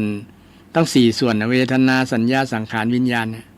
นะมันก็ดับไปจนเฮาบ่ฮู้ตัวนะบ่ฮู้ตัวมันดับเนี่ยแล้วก็เกิดมาเช่นขณะที่เฮาเห็นเนี่ยนะเฮาเห็นหรือเฮาฟังเนี่ยนะหรือเฮาฟังอย่างศรัทธาฟังทางวิทยุเนี่ยเนาะนะช่วงที่แรกๆเนี่ยมันดับไปเมินละนะขณะที่ฟังอยู่เนี่ยสกรรมมันก็ดับไปเรื่อยๆนะ เสียงนั้นมันก็ดับแต่อู้ต่อไปมันมีที่ต่อ มันมีที่ต่อแล้วก็เกิดความรู้สึกเกิดเวทนาเกิดความจำเวทนาสัญญาเนี่ยความจำสังขารเกิดความคิดปรุงแต่งอย่างอาตมากำลังอู้เนี่ยตุเจ้านี่อู้เรื่องอย่างเนี่ยอู้เรื่องอย่างเนี่ยอู้เรื่องอย่างฮะเนี่ยอาตมากำลังอู้เรื่องอุดมการทางพุทธศาสนาว่าด้วยเรื่องอดทนตะกี้ยกเรื่องความอดทนต่อคำด่าคำชมทั้งหลายนะโดยเฉพาะคำด่าต่อคำด่าอดทนต่อความเจ็บใจเนี่ยมันอดทนยากอดทนก็เจ็บมันเจ็บกรรมอูของคนมันเจ็บถ้ามันมีความไปยึดว่ามันด่าเฮาเนี่ยนะมันจะเจ็บถ้าบ่ยึดว่ามันก็เป็นเสียงมันมีอย่างนะก็สบายมันก็สบายยังมาหอนยังอย่างเครื่องบินจะขึ้นจะลงเนี่ยเนาะครั้งแรกเขาบ่เคยเนี่ยมันก็บ่มีผลกับความรู้สึกของเราแต่ครั้งแรกๆนะมันจะมีความรู้สึกรำคาญมันดังแท้ว่านะพออยู่ไปเมินๆเนี่ยมันก็ชินขึ้นตึงวันขึ้นทุกชั่วโมง ขึ้นทุก5 นาทีเนี่ย10 นาทีนะมันก็คุ้นเคยกับการรับฟังเสียงเดซิเบลเสียงดังของเครื่องบินเนี่ยมันก็เป็นผลครั้งแรกนะมันผลต่อความรู้สึกต่อไปมันเคยชินมันก็มันมีความรู้สึกอย่างบ่พิโคละมันจะขึ้นก็แล้วแต่มันจะลงก็แล้วแต่มันบางครั้งเราบอกให้ความสนใจเนี่ยบ่เคยบางครั้งบ่ฮู้เลยว่ามันขึ้นมันลง นะเพราะเฮาบ่ไปสนบ่ไปยึดติดกับเสียงนั้นนะยึดติดกับเสียงเครื่องบินนะมีก็สตาบางอย่างเช่นเสียงมาฮอมาฮ้อนเสียงอย่างเสียงห่านมันฮ้องมันอย่างแต่ก่อนเฮารำคาญนะคนมีสัตว์อยู่ใกล้บ้านนะแต่เมื่อมันเวลาผ่านไปมันสร้างความเคยชิน สร้างความคุ้นเคยมันก็บ่มีผลกระทบอย่างบางครั้งก็บ่ฮู้เลยว่ามันฮ้องมันอย่างว่ามันฟังจนเคยชินแล้วบ่ไปถือสามันนะบ่ไปยึดมันยึดติดกับเสียงหมาเสียงห่านเสียงสัตว์เลี้ยงทั้งหลายนะอันนี้กับโอหึศรัทธาจี้หันมาว่าเสียงเนี่ย ถ้าเฮาบ่ไปยึดว่ามันเป็นอันนั้นว่าเป็นอันนี้นะมันก็บ่มีผลต่อความรู้สึกของเฮานะมันยิ่งเป็นธรรมชาติที่เฮาได้ให้สังเกตว่าเสียงก็ดีอย่างก็ดีที่มันเป็นธรรมชาติที่ปรากฏที่เฮาได้สัมผัสได้กระทบได้ดูได้หันได้ลิ้มรสได้สัมผัสมันก็เป็นสิ่งที่เกิดกับเฮาถ้าเฮาบ่ไปยึดมันบ่ไปยึดมันแล้วก็มีฝึกอารมณ์ฝึกอารมณ์ก็คือฝึกเวทนานั่นแหละฝึกเวทนาคำว่าเวทนาเนี่ยศรัทธาภาษาพระกับภาษาคนต่างกันนะภาษาพระแปลว่าความรู้สึกเวทนาแปลว่าความรู้สึกรู้สึกทุกข์รู้สึกสุขรู้สึกเฉยๆเนี่ยมันเป็นเปิ้นฮ้องภาษาพระเปิ้นฮ้องว่าเวทนาแต่ภาษาคนแปลว่าสงสาร เวทนาแปลว่าสงสารน่าเวทนาเนาะนี่มันคนละอย่างความหมายคนละอย่างกันเนอะศรัทธาฟังแล้วก็ควรทำความเข้าใจว่าคำว่าเวทนาเนี่ยเวทนาเป็นส่วนหนึ่งของจิตใจนะถ้าอยู่ในขันธ์5นะในขันธ์ทั้ง4ในขันธ์ทั้ง4อย่างเวทนาสัญญาสังขารวิญญาณเนี่ยทั้ง4อย่างนั้นเป็นจิตเป็นจิตจิตมีหน้าที่รับอารมณ์จำจดบันทึกอารมณ์สัญญาเนี่ยนะเก็บอารมณ์ไว้เก็บความรู้สึกเก็บประสบการณ์ไว้เนี่ยเพื่อน้องว่าสัญญา สังขารคือมโนสังขารเนี่ยนะสังขารเนี่ยแล้วสังขารก็อุปจำว่ามันมี3สังขารเนี่ยกายสังขารก็คือร่างกายของเรานะวจีสังขารคือคำอู้มโนสังขารสังขารนี้คือมโนสังขารนะในขันธ์5เนี่ยนะเนี่ยศรัทธาก็ฟังไว้บางคนฟังงงสังขารมันอย่างร่างกายไม่ใช่กะเนี่ยสังขารตัวนี้คือจิตใจนะแปลว่าปรุงแต่งคือการปรุงแต่งเหมือนเขาปรุงอาหารเนี่ยนะปรุงแต่งจิตมันกับปรุงกับคิดนะอย่างภาษาก็มึงว่าคิดสปะสเปดกล้วยเต้นมะละกอคิดทุกอย่างนะสังขารตัวนี้แปลจริงๆว่าการกระทำพร้อมนะการกระทำพร้อมนะสังมาจากสังนะมาจากสังกับกระธาตุในความทำนะกระมันยังเป็นขอไข่ขานล่ะก็มันมีวิธี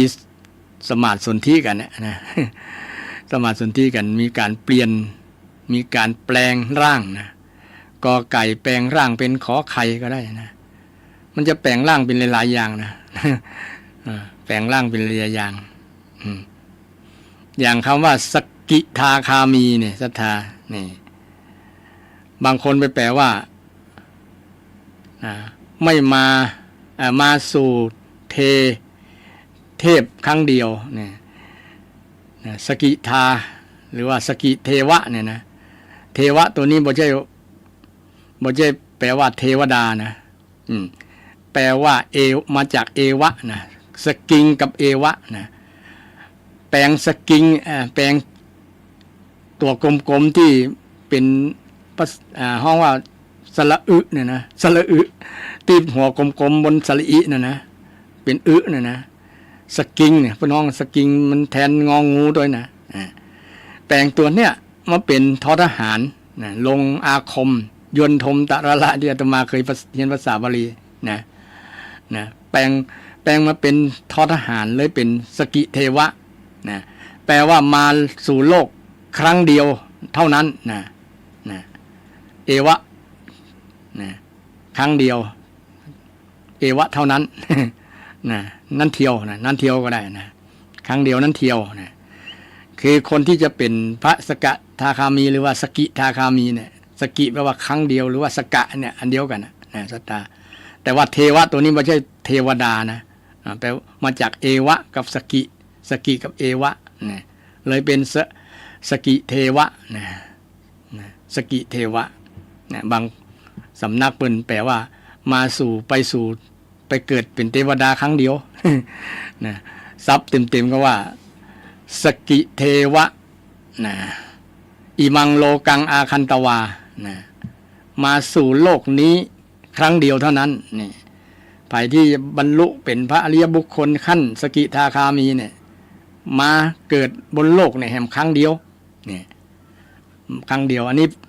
อาตมาแปลภาษาบาลีให้ศรัทธาญาติโยมฟังนะเนี่ยครูบาอาจารย์ฟังอยู่ก็แย้งได้เนอะถ้าว่ามันบ่ถูกก็ต้องแต่ว่าบางมีเจ้าสำนักบางท่านแปลว่าไปเกิดบนเทวดา เพราะว่าบ่ได้เรียนบาลีมาบ้างเนาะเป็นวิธีที่จะสนธิ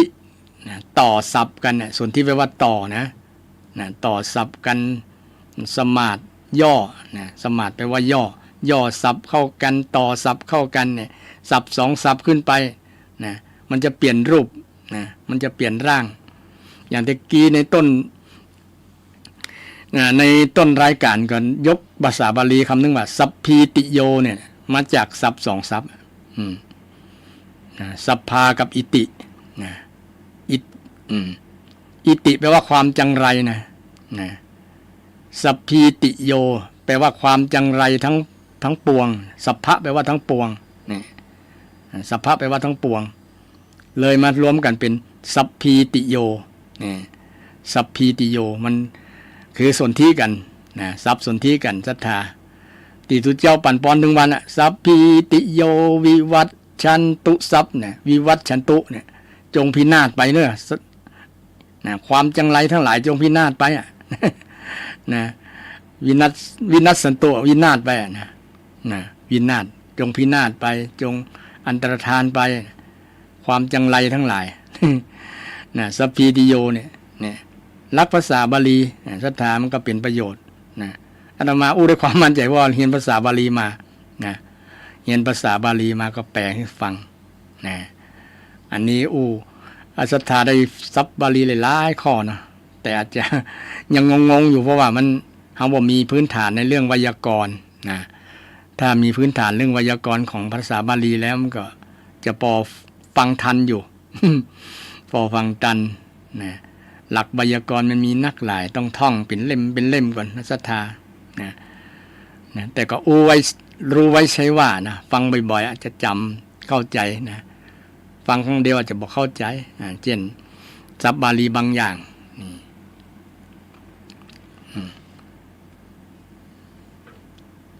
อย่างขันติเนี่ยขันติเหมือนกันนะเนี่ยขันติเนี่ยขันติเนี่ยศรัทธาก็เป็นศัพท์ภาษาบาลีนะศัพท์ภาษาบาลีนะที่เป็นว่าแปลว่าความอดทนนะมาจากคำธาตุในความข่มในความฝึกนะในความข่มในความฝึกนะฝึกฝนอย่างทหารเนี่ยเพิ่นฝึกฝนเพิ่นว่าผ่านขันตินะผ่านความอดทนได้ นะแปลว่ามันมาจากคำธาตุในความฝึกขันติตัวเนี้ยนะก็มีท่านผู้ฟังโทรศัพท์มาเนาะขอรับโทรศัพท์ก่อนเนอะเจริญพรไว้สาเจ้าท่านพระครูได้กำบาลีหลายเนอะโยมแม่วันนี้นะดีละที่ปั่นปอนนี่ก็คือวินาศไปเลยเนาะวินาศไปเลยบอกว่าโยมมีความจังไรอย่างทั้งดังเนี่ยนะไม่ความหมายของภาษาไทยเนาะพระครูบอกเบอร์โทรเดือเปิ้นบอกโหโลแม่ถ้าบ่ได้เหมือนอาจารย์ประภาสชัยกุลแม่ก็ประจำนำบันทึกไว้ในนี่นะเจริญพรพยักเบอร์โทรมาร่วมรายการก็เล่นเชิญเจริญพรเนอะ053-114-332โดยแต่ก่อนไม่น้อยเมืองเปล่านะเพิ่นยังโทรอาจารย์ประภาสนะประเดี๋ยวดักไปเจริญพรสาธุจ้าเจริญพรขอบคุณหลายๆเนอะที่ฟังอยู่นะขอบคุณนักแม่ตั้งเป็นบ้านปัลลานนะเปิ้นก็เป็นแฟนพันธุ์แท้โทรมาประจำทุกวันวันพุธนะเปิ้นก็ฟังรายการวันนี้บอกว่าได้ ความหมายของภาษาบาลีวันละคำนะวันละหลายคำอยู่วันนี้ได้หลายคำเนาะศรัทธาเรื่องความอดทนขันติธรรมนี่เป็นอุดมการณ์ทางพุทธศาสนาข้อแรกนะก็ไปโยงไปถึงหลายเรื่องเรื่องพระ อรหันต์ที่มีความอดทนสูงนะเปิ้นบ่มีผลกระทบอย่างละนะเปิ้นทนได้อย่างพระองคุลิมานเนี่ยเปิ้นก็อดทนนะ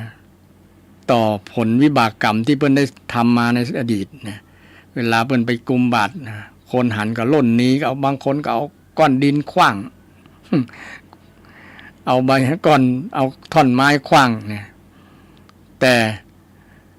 ถามว่าท่านเจ็บกว่าก็เจ็บนะเพราะว่าท่านมีขันอยู่นะแต่ท่านบ่ไปยึดนะท่านบ่ไปโคดตอบว่าโยมอย่ามัน มาขว้างอาตมาหยังเนี่ยเพิ่นก็บ่ได้ว่าเพิ่นก็ยอมรับนะผลกรรมที่เพิ่นได้ฆ่าคนมาฆ่าคนมาหลายคนนะแล้วก็หลายคนที่เป็นฆ่าพ่อฆ่าแม่นะทำลายพ่อและแม่นะก็มาลักษณะเดียวกันเนี่ยนะถูกคนมาทำลายร่างกายจนมันนึกถึงเราเคยมาตุคาตปิตุคาตนะจึงทำให้ยอมรับผลกรรมมันมีจริงยิ่งประเดี๋ยวนี้ผลกรรมติดจรวดนะศรัทธาอย่างมีข่าวเนาะข่าวตะวานี่กันตีอันนึงอยู่ทางชลบุรีนะมันไปลัก จะไปเอาพระพุทธรูปในโบสถ์ไอ้เสียนมันหลุดพอดีมันไปปักอก ถึงกับเสียชีวิตตายเนี่ยเพื่อนว่ากรรมท่านตาหันเลยนะไปปักจับนั่นพอดีนะมันคงจะเมายานะ เมายาแล้วก็ขึ้นไปเอาเสียนว่ามันเป็นเสียนอันที่มีค่าเนาะอาจจะมีทองมีอย่างอยู่นั่นนะแต่มันพลาดย่ำมันโต๊ะหมู่กับปิ่นจรินมันกับหัวมันก็น็อกพื้นด้วยนะแล้วก็ตายเนี่ย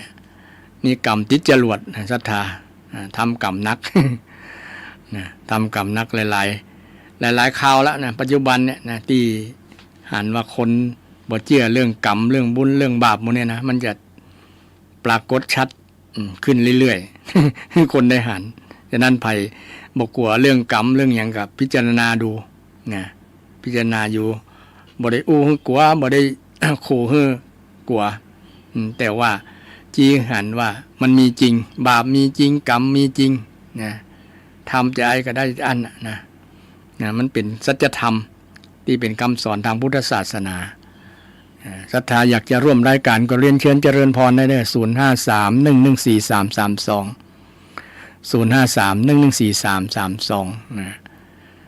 053-114-332หรือว่าจะโทรเบอร์โทรอาตมาก็ได้นะ099-387-1118นะ099-387-1118นะ099-387-1118นะอันนี้เบอร์ส่วนตัวนะถ้าจะโทรหลังไมค์หรือว่าจะโทร นอกรายการก็ได้นะเพื่อเป็นประโยชน์นะที่จะถามบ่สะดวกถามในช่วงรายการก็ถามในช่วงนอกรายการก็ได้นะเพื่อเป็นประโยชน์กับศรัทธาฟังแล้วอาจจะมีความสงสัยมีอยากจะถามปรึกษาหารือก็ยินดีแหละที่จะตอบศรัทธาเพราะว่าเป็นการตอบแทนบุญคุณศรัทธาญาติโยมที่อุปถัมภ์ประทากพระภิกษุสงฆ์สามเณรในพระพุทธศาสนาเนี่ยแต่กล้าเข้าน้ำที่ศรัทธาญาติโยมได้ อุปถัมภ์ประทากนั่นเองนะในรายการนี้ก็ยินดีนะซึ่งมีท่านอาจารย์พระครูประภัสชัยคุณเจ้าคณะตำบลสันปุโรยเขต2เจ้าวาดวัดชัยสถานร่วมกับผมอาตมาภาพได้มาดำเนินรายการธรรมะเพื่อสืบสานและเพิ่มแรงบันดาลใจหรือว่าธรรมะช่วงบ่ายโมงนะช่วงบ่ายโมงถึง3 โมงนะช่วงนี้ก็2 โมง20 กว่านาทีละนะ23 นาทีก็ยังมีเวลาอยู่วันนี้ก็ยังอู้เรื่องตัวเลขที่ศรัทธาญาติโยมว่า346นะ346นี่กำลังอู้เรื่องช่วงเลข4อยู่เลข4คืออุดมการณ์นี่มี4นะข้อแรกคือความอดทนข้อที่2ข้อต่อมาก็คือนิพพานังปรมังวัฏันติพุทธานิพพานเป็นท่านผู้รู้ทั้งหลายว่านิพพานเ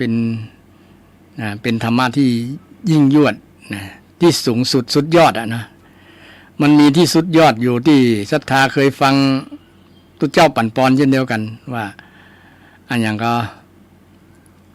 อโรคยาปรมาราภาสันตุถีปรมังธนังวิสาสาปรมายาตีนิพพานังปรมังสุขังบทสุขโขนะสุขโขพุทธานังอุปโทนะเนี่ยมันมีคาถาสุดท้ายว่าอโรคยาปรมาราภาสุดยอดอันที่1คือความไม่มีโรคเนี่ยก็ถือว่าเป็นสุดยอด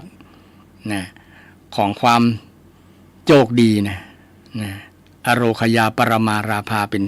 ความสุดยอดของลาภนะในลาภอย่างประเสริฐเลยสุดยอดอย่างแรกคือการบ่มีโรคเช่นไผบ่ได้เข้าห้องยาสักเตื้อเนี่ยนะถือว่าสุดยอดละนะบ่เคยเข้าห้องยากำเตื้อนะนี่ถือว่าสุดยอดแล้วนะอโรคยา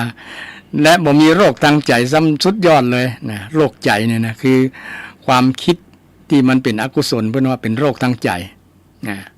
ที่มีกิเลสมาครอบงำเนี่ยถือว่าเป็นโรคละนะถูกเชื้อกิเลสเนี่ยมันมาซึมซับมาทำลายจิตใจเนี่ยถือว่าเป็นโรคใจนะอันนี้เป็น อโรคยาปรมาราภาเช่นเดียวกันนะศรัทธาไผ่บ่มีโรคทางใจนี่ถือว่าสุดยอด สุดยอดไผ่บ่มีความโกรธมานะมาทำลายจิตใจบ่มีความโลภมาทำลายจิตใจบ่มีความหลงมาทำลายจิตใจเนี่ย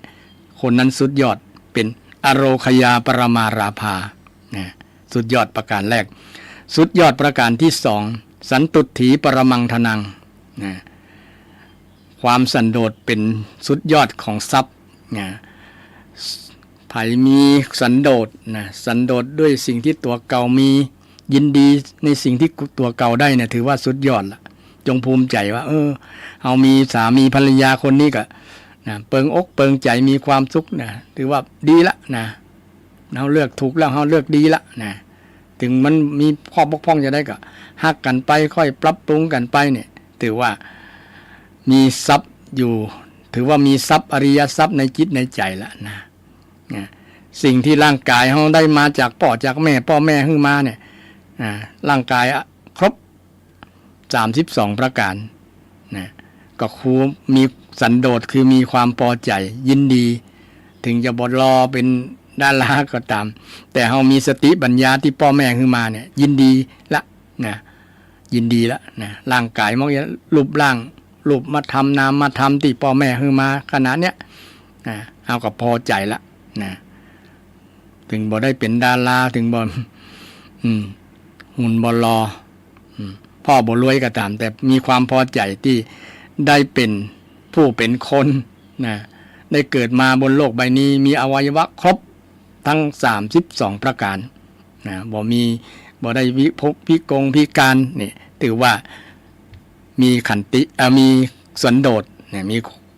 มีความพอใจแบบนี้ก็ถือว่ามีทรัพย์และศรัทธานะสันตุถีปรมังทนังประมะเนี่ยนะประมะเนี่ยแปลว่ายิ่งนะสุดยอดนั่นแหละเนาะปรมังทนังนะทนังคือทรัพย์นะสันโดษเป็นทรัพย์อย่างยิ่งนะสันโดษไผมีสันโดษนะได้เป็นตู้เจ้าก็โอ้ยินดีแล้วเป็นตู้เจ้านะที่ได้มีโอกาสได้มาบวชในพุทธศาสนาก็ถือว่าคิดแบบนี้ก็ถือว่าทรัพย์เกิดขึ้นในจิตใจแล้วนะไผมีคู่ครองมีสามีภรรยาได้คนนี้เป็นคู่ครองเป็นสามีเป็นภรรยาได้คนนี้มีลูกมีเต้าได้คนนี้เป็นพ่อเป็นแม่เนี่ยความคิดแบบนี้ถือว่ามีทรัพย์ในใจแล้วนะยินดีแล้วตรงกันข้ามถ้าคนคิดว่าเอาอยากจะมีกิ๊กมีกั๊ก เริ่มบ่มีทรัพย์ในใจแล้วเนอะเริ่มบ่สุดยอดแล้วนะครอบครัวเริ่มจะแตกแยกแล้วนะมีใจออกห่างแล้วนะมีจิตใจบ่ซื่อต่อคู่ครองบ่มีสันโดษบ่มีศรัทธาสันโดษ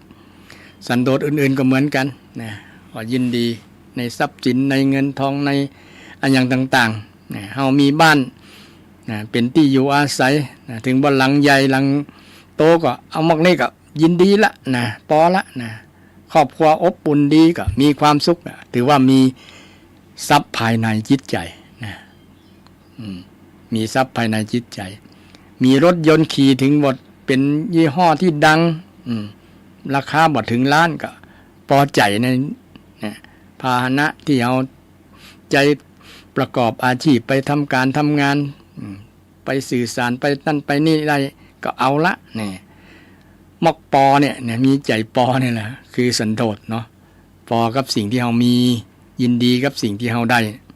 นี่ถือว่าสุดยอดอันที่สองสุดยอดอันที่สามนะวิสาสาปรมายาตินะวิสาสาปรมายาติความคุ้นเคยเนี่ยถือว่าสุดยอดของความเป็นญาตินะถือว่าเป็นความสุดยอดของความเป็นญาตินะความคุ้นเคยเนี่ยเป็นความสุดยอดของความเป็นญาติเ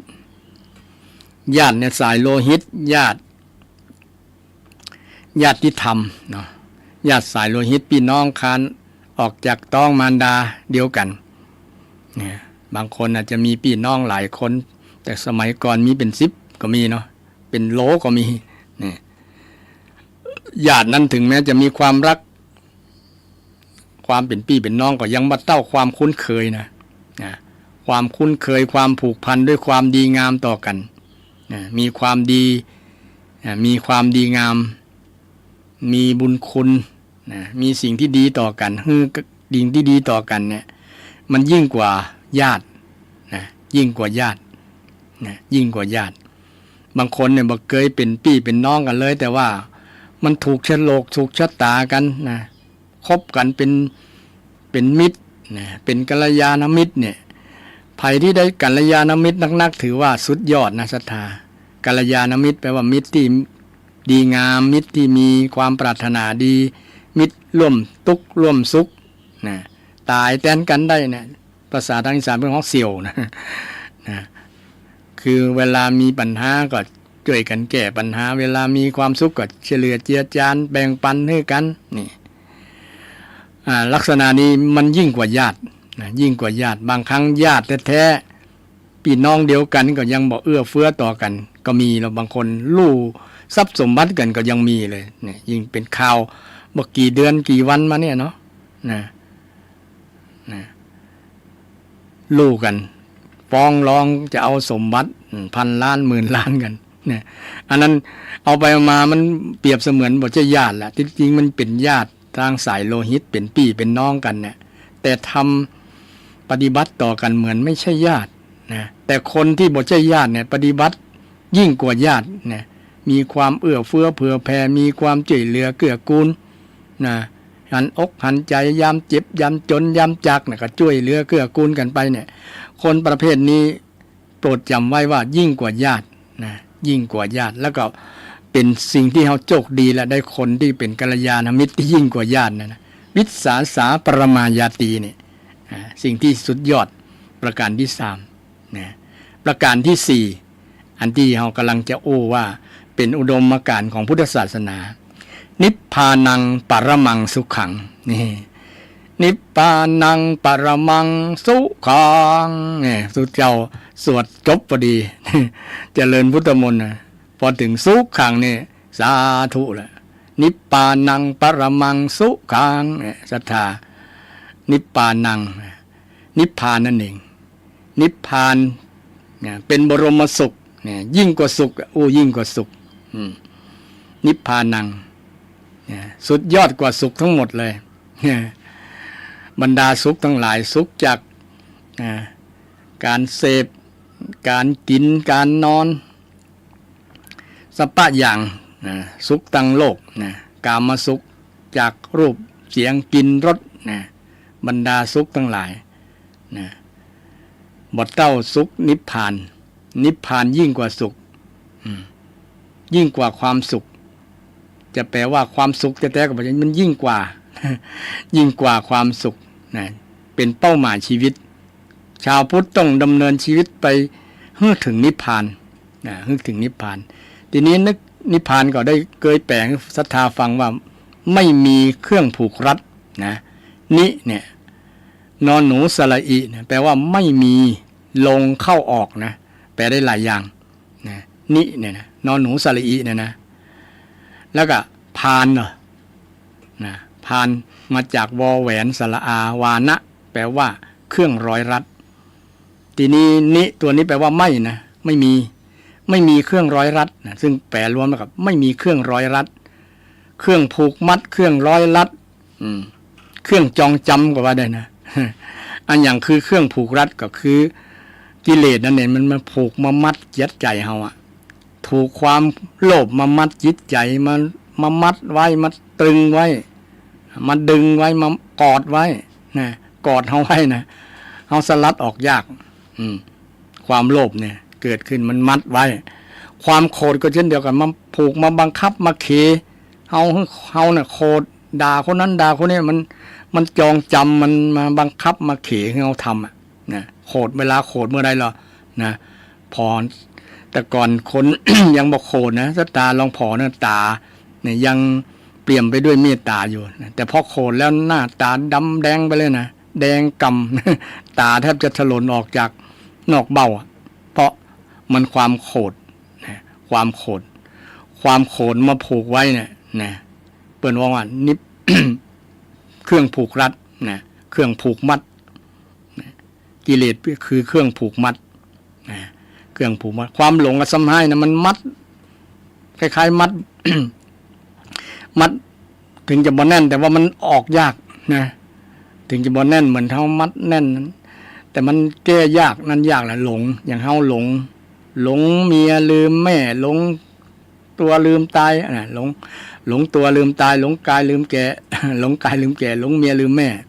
หลงแน่ๆคือหลงตัวเองบรรดาความหลงทั้งหลายนี่ก็เป็นเครื่องผูกมัดจิตใจเฮาบ่ให้ใจเฮาเป็นอิสระเหมือนถูกจองจำอยู่ในคอกในตารางนะจับใจของเฮาเนี่ยมันมัดใจของเฮาเนี่ยไปไว้ในคอกในตารางเฮาก็เลยสูญเสียอิสรภาพนะภัยที่ออกจากโลภโกรธหลงได้คนนั้นละชื่อว่านิพพานนะศรัทธาภัยที่ออกจากโลภโกรธหลงได้นะออกจากมันได้หนีจากมันได้สลัดออกหนีจากนะบ่มีเครื่องร้อยรัดตัวนี้แล้วนิพพานนะนิพพานนะเราก็คงได้เคยได้ยินคำว่านิโรธเหมือนกันอันเดียวกันศรัทธาความหมาย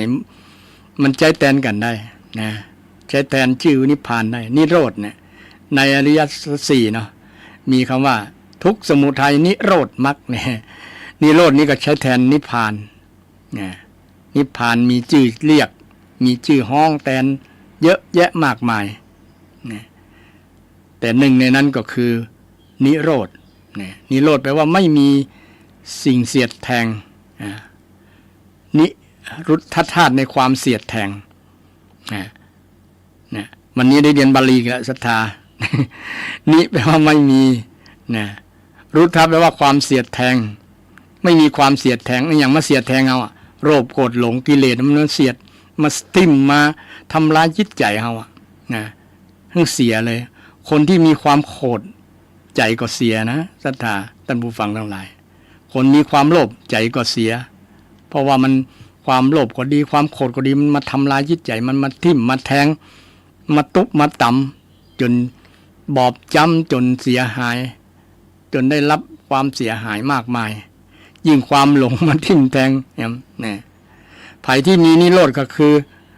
บรรลุถึงนิโรธคนนั้นก็บ่มีความโลภความโกรธความหลงมาทิ่มแทงนะเป็นอิสระจากความโลภความหลงคนที่บ่มีความโกรธก็ดีบ่มีความโลภก็ดีบ่มีความหลงก็ดีเนี่ยมันเป็นสภาพชีวิตที่ดีกว่าความสุขหลายๆนะเนี่ยนักบวชทั้งหลายในพุทธศาสนาพยายามจะให้หลุดพ้นจากโลภโกรธหลงเนี่ยชีวิตของศรัทธาก็เช่นเดียวกันถ้าอยากจะมีความสุขนะยิ่งกว่าสุขนะนิพพานังปรมังสุขขังเนี่ยเฮาสัมผัสในวันนี้เลยเนี่ยสังเกตดูว่าวันไหนเฮาโกรธนะวันนั้นเฮาจะขาดความสุขนะขาดอิสรภาพนะใจมันจะมั่วอยู่กับความโกรธนั่นแหละนะความโลภนั่นแหละความหลงนั่นแหละมันบอกไปไหนวนเวียนอยู่กับมันนะซึ่งเป็นสิ่งที่เราทั้งหลายนะอยู่คุ้นเคยกับมันบางครั้งคล้ายๆมันเนี่ยเป็นเปื้อนที่ดีบางคนนะเนาะโดยเฉพาะมีความโลภมีความอยากได้อันนั้นได้อันนี้เนี่ยเหมือนมันเป็นเปื้อนคอยที่สนอง คอยที่จะช่วยให้เราได้ประสบสิ่งนั้นแต่หาไม่เลยมันเป็นนายบังคับนะบังคับจิตใจให้ทุรนทุรายทะเยอทะยานอยากจะได้สิ่งที่เราอยากโดยเฉพาะความอยากที่มันบ่ถูกบ่ต้องนะเช่นอยากได้ของคนอื่นอยากได้สามีคนอื่นอยากได้ภรรยาคนอื่นอยากได้สิ่งสมบัติของคนอื่นมาเป็นของตัวเก่าเนี่ยเป็นความอยากที่ทำให้เกิดปัญหานะแต่ความอยากอย่างอื่นที่เป็นกุศลก็มีหลายอย่างแต่เปิ้นบอกห้องความอยากเปิ้นห้องว่าฉันทะนะจัตตาคนเราที่มีความอยากนะทุกคนมีความอยากแต่ว่าอยากดีหรืออยากบ่ดีถ้าอยากดีเปิ้นห้องว่าฉันทะนะฉันทะเช่นอยากฟังเทศน์นี่เป็นต้นนะอยากฟังธรรมอยากทำบุญนี่เป็นกุศลเป็นความอยากที่เป็นกุศลอยากทำงานเนี่ยบางคนบอกอยากทำงานนะอยากได้เงินเนี่ยนะแต่บอกอยากทำงานเนี่ยถือว่าเป็นความอยากที่เกิดเป็นตัณหานะต้องอยากทำงานให้สำเร็จก่อนมัน ไอ้เงินนั้นเป็นผลพลอยได้งานประสบผลขึ้นมานั่นนะเป็นตัววัตถุประสงค์หลักเช่นเราทำนาปลูกนาเนี่ยนะตามหลักเขาต้องตั้งเป้าหมายว่าเนี่ยจะได้ให้เข้ามันรวงงามเข้ามันรวงงามก็มีโทรศัพท์เข้ามาแหมเนาะเจริญพรไว้สาแม่ขอถามกับวันที่1กับที่6มีความอยากได้นี่มันผิดหรอตรงประเด็นแล้วนะความอยาก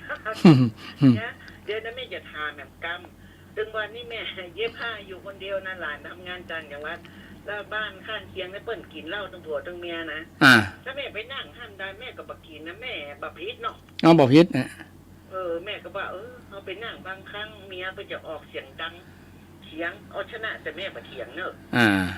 บ่ผิดเนาะบ่ผิดนะว่าสังคมก็ย่อมอยู่ร่วมกันหลายๆหลากหลายเนาะเฮาสามารถที่จะเลือกนั่นได้นะแม่บ่ชอบเถียงแม่จะฟังเพิ่นว่าถูกถูกแม่ไปบ่ไปคัดเพิ่นเนาะไปคัดเพิ่นจะได้ไปบ้านเพิ่น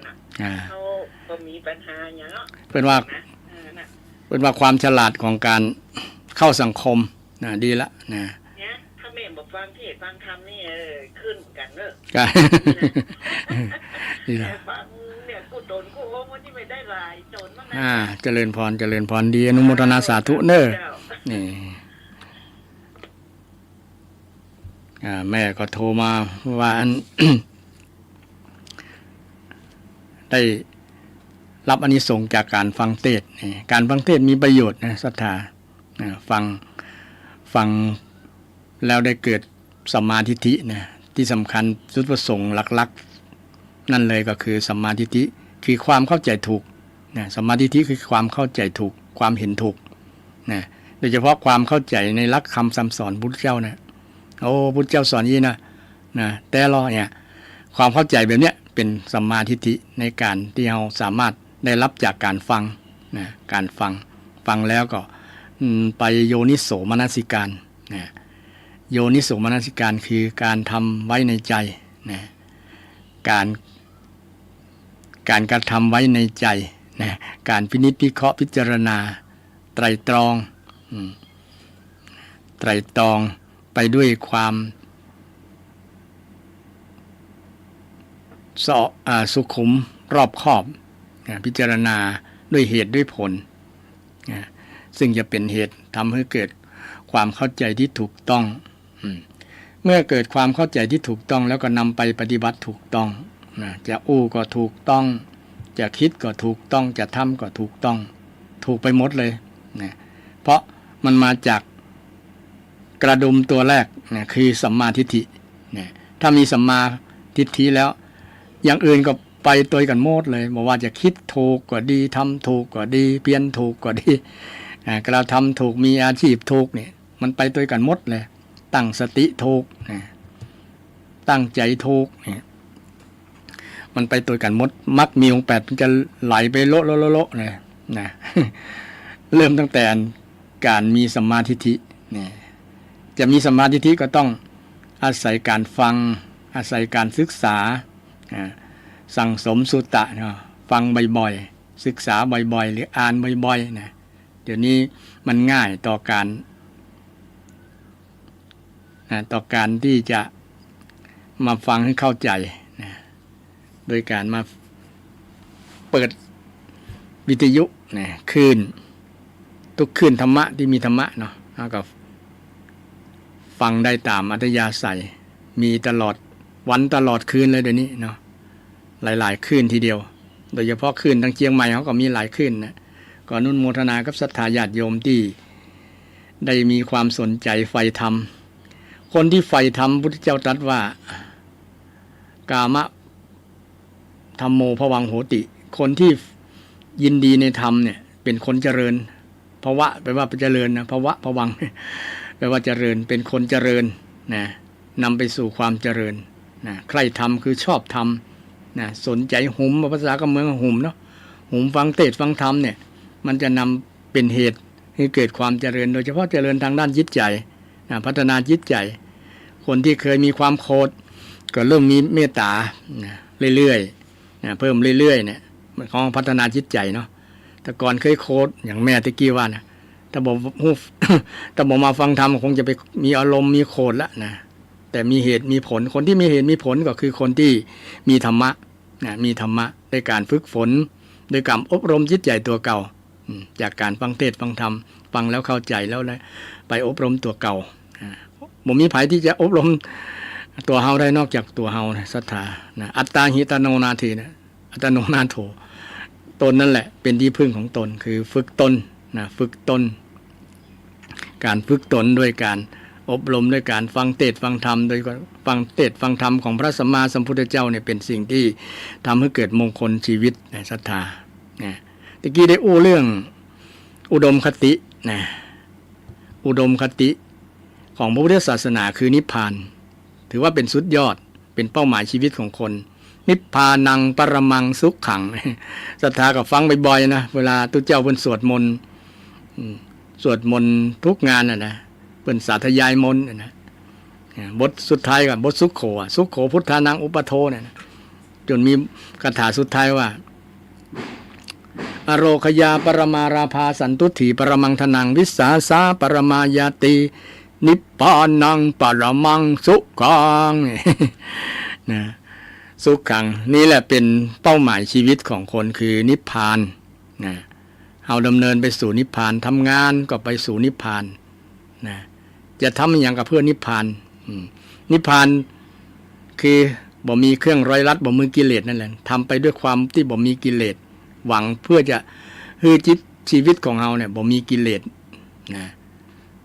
บ่มีกิเลสในจิตใจเนี่ยจะได้บ่ให้มีกิเลสนะถ้า ถ้าพยมโหก็มาฟังเทศน์ฟังธรรมเนี่ยอริยสัจสี่มรรคมีองค์8โดยเฉพาะมรรคมีองค์8นี่เนี่ยเป็นวิธีเป็นมรรคเป็นหนทางที่จะไปนิพพานนะญาติโยมมีการสั่งสมมีการฟังให้เข้าใจเป็นต้นนะเป็นข้อแรกสัมมาทิฏฐิเนี่ยสัมมาทิฏฐิคือการฟังเทศน์ฟังธรรมให้เข้าใจเมื่อเข้าใจแล้วก็นำไปประพฤติปฏิบัติถูกต้องตามหลักคำสอนที่พระเจ้าได้สอนไว้นะก็จะเป็นทางไปสู่นิพพานนะนิพพานคำว่านิพพานบ่เป็นสิ่งที่น่ากลัวบางคนบ่อยากไปละนะนิพพานแปลว่าตายบ่อยากตาย ความนิพพานแปลว่าตายนี่คือกิเลสมันตายไงนะกิเลสตายแล้วก็ร่างกายก็ตายนะอย่างพระพุทธเจ้าของเราเนี่ยนิพพาน2เตื้อนะนิพพานครั้งแรกนี่เป็นพุทธเจ้านี่เป็นว่าปรินิพพานมีคำว่าปริตัวเรานะปริแปลว่ารอบนะดับรอบนะดับอันแรกดับข้อแรกคือดับกิเลสพุทธเจ้าดับกิเลสได้แต่ยังมีร่างกายมีลมหายใจอยู่นะปรินิพพานครั้งแรกที่พระพุทธเจ้าตรัสรู้วันวิสาขบูชานะวันที่พระองค์ตรัสรู้ที่ใต้ต้นศรีมหาโพธิ์ที่ใต้ แม่ละเนาะต้นศรีมหาโพธิ์ นะต้นศรีมหาโพธิ์ที่พุทธเจ้าตรัสรู้นะตรัสรู้การตรัสรู้ของพระองค์เนี่ยกิเลสมันตายช่วงที่พระองค์ตรัสรู้นะกิเลสมันตายหมดเลยนะแม้แต่กิเลสมายั่วนางราคะตัณหาเนี่ยที่เป็นมีประวัตินะมายั่วคือเกิดมันก็บอกมีอารมณ์บอกไม่เกิดอย่างละนะเพราะว่าพระองค์ได้จิตของพระองค์ส่วนนั้นได้ดับไปแล้วเนี่ยนะมันตายไปแล้วกิเลสมันตายจากใจของพระองค์แล้วนะมันบอกมาเกิดในใจของพระองค์อยู่แล้วนะบอกมาเกิดในใจบอกเกิดในหฤทัยของพระองค์มันตายไปแล้วนี่แหละบรรนิพพานนะห้องวันนิพพานครั้งแรกนะนิพพานครั้งที่2ก็คือหลังจากนั้นพระองค์ก็ปรินิพพานนะทั้งกายนะทั้งกายดับรอบปริแปลว่ารอบนะกิเลสก็ตายกายก็ดับนะแต่มีแต่ธาตุรู้นั้นที่ยังคงอยู่นะคือพุทธธาตุนะธาตุพุทธธาตุนะพอพานสระอุทอทหารทอธงพุทธาพุทธเจ้าเนี่ย ธาตุตัวนี้ยังอยู่กับโลกประจำบ่มีตายแล้ว บ่มีตายเนี่ยอยู่เป็นนิรันดร์เลยนะ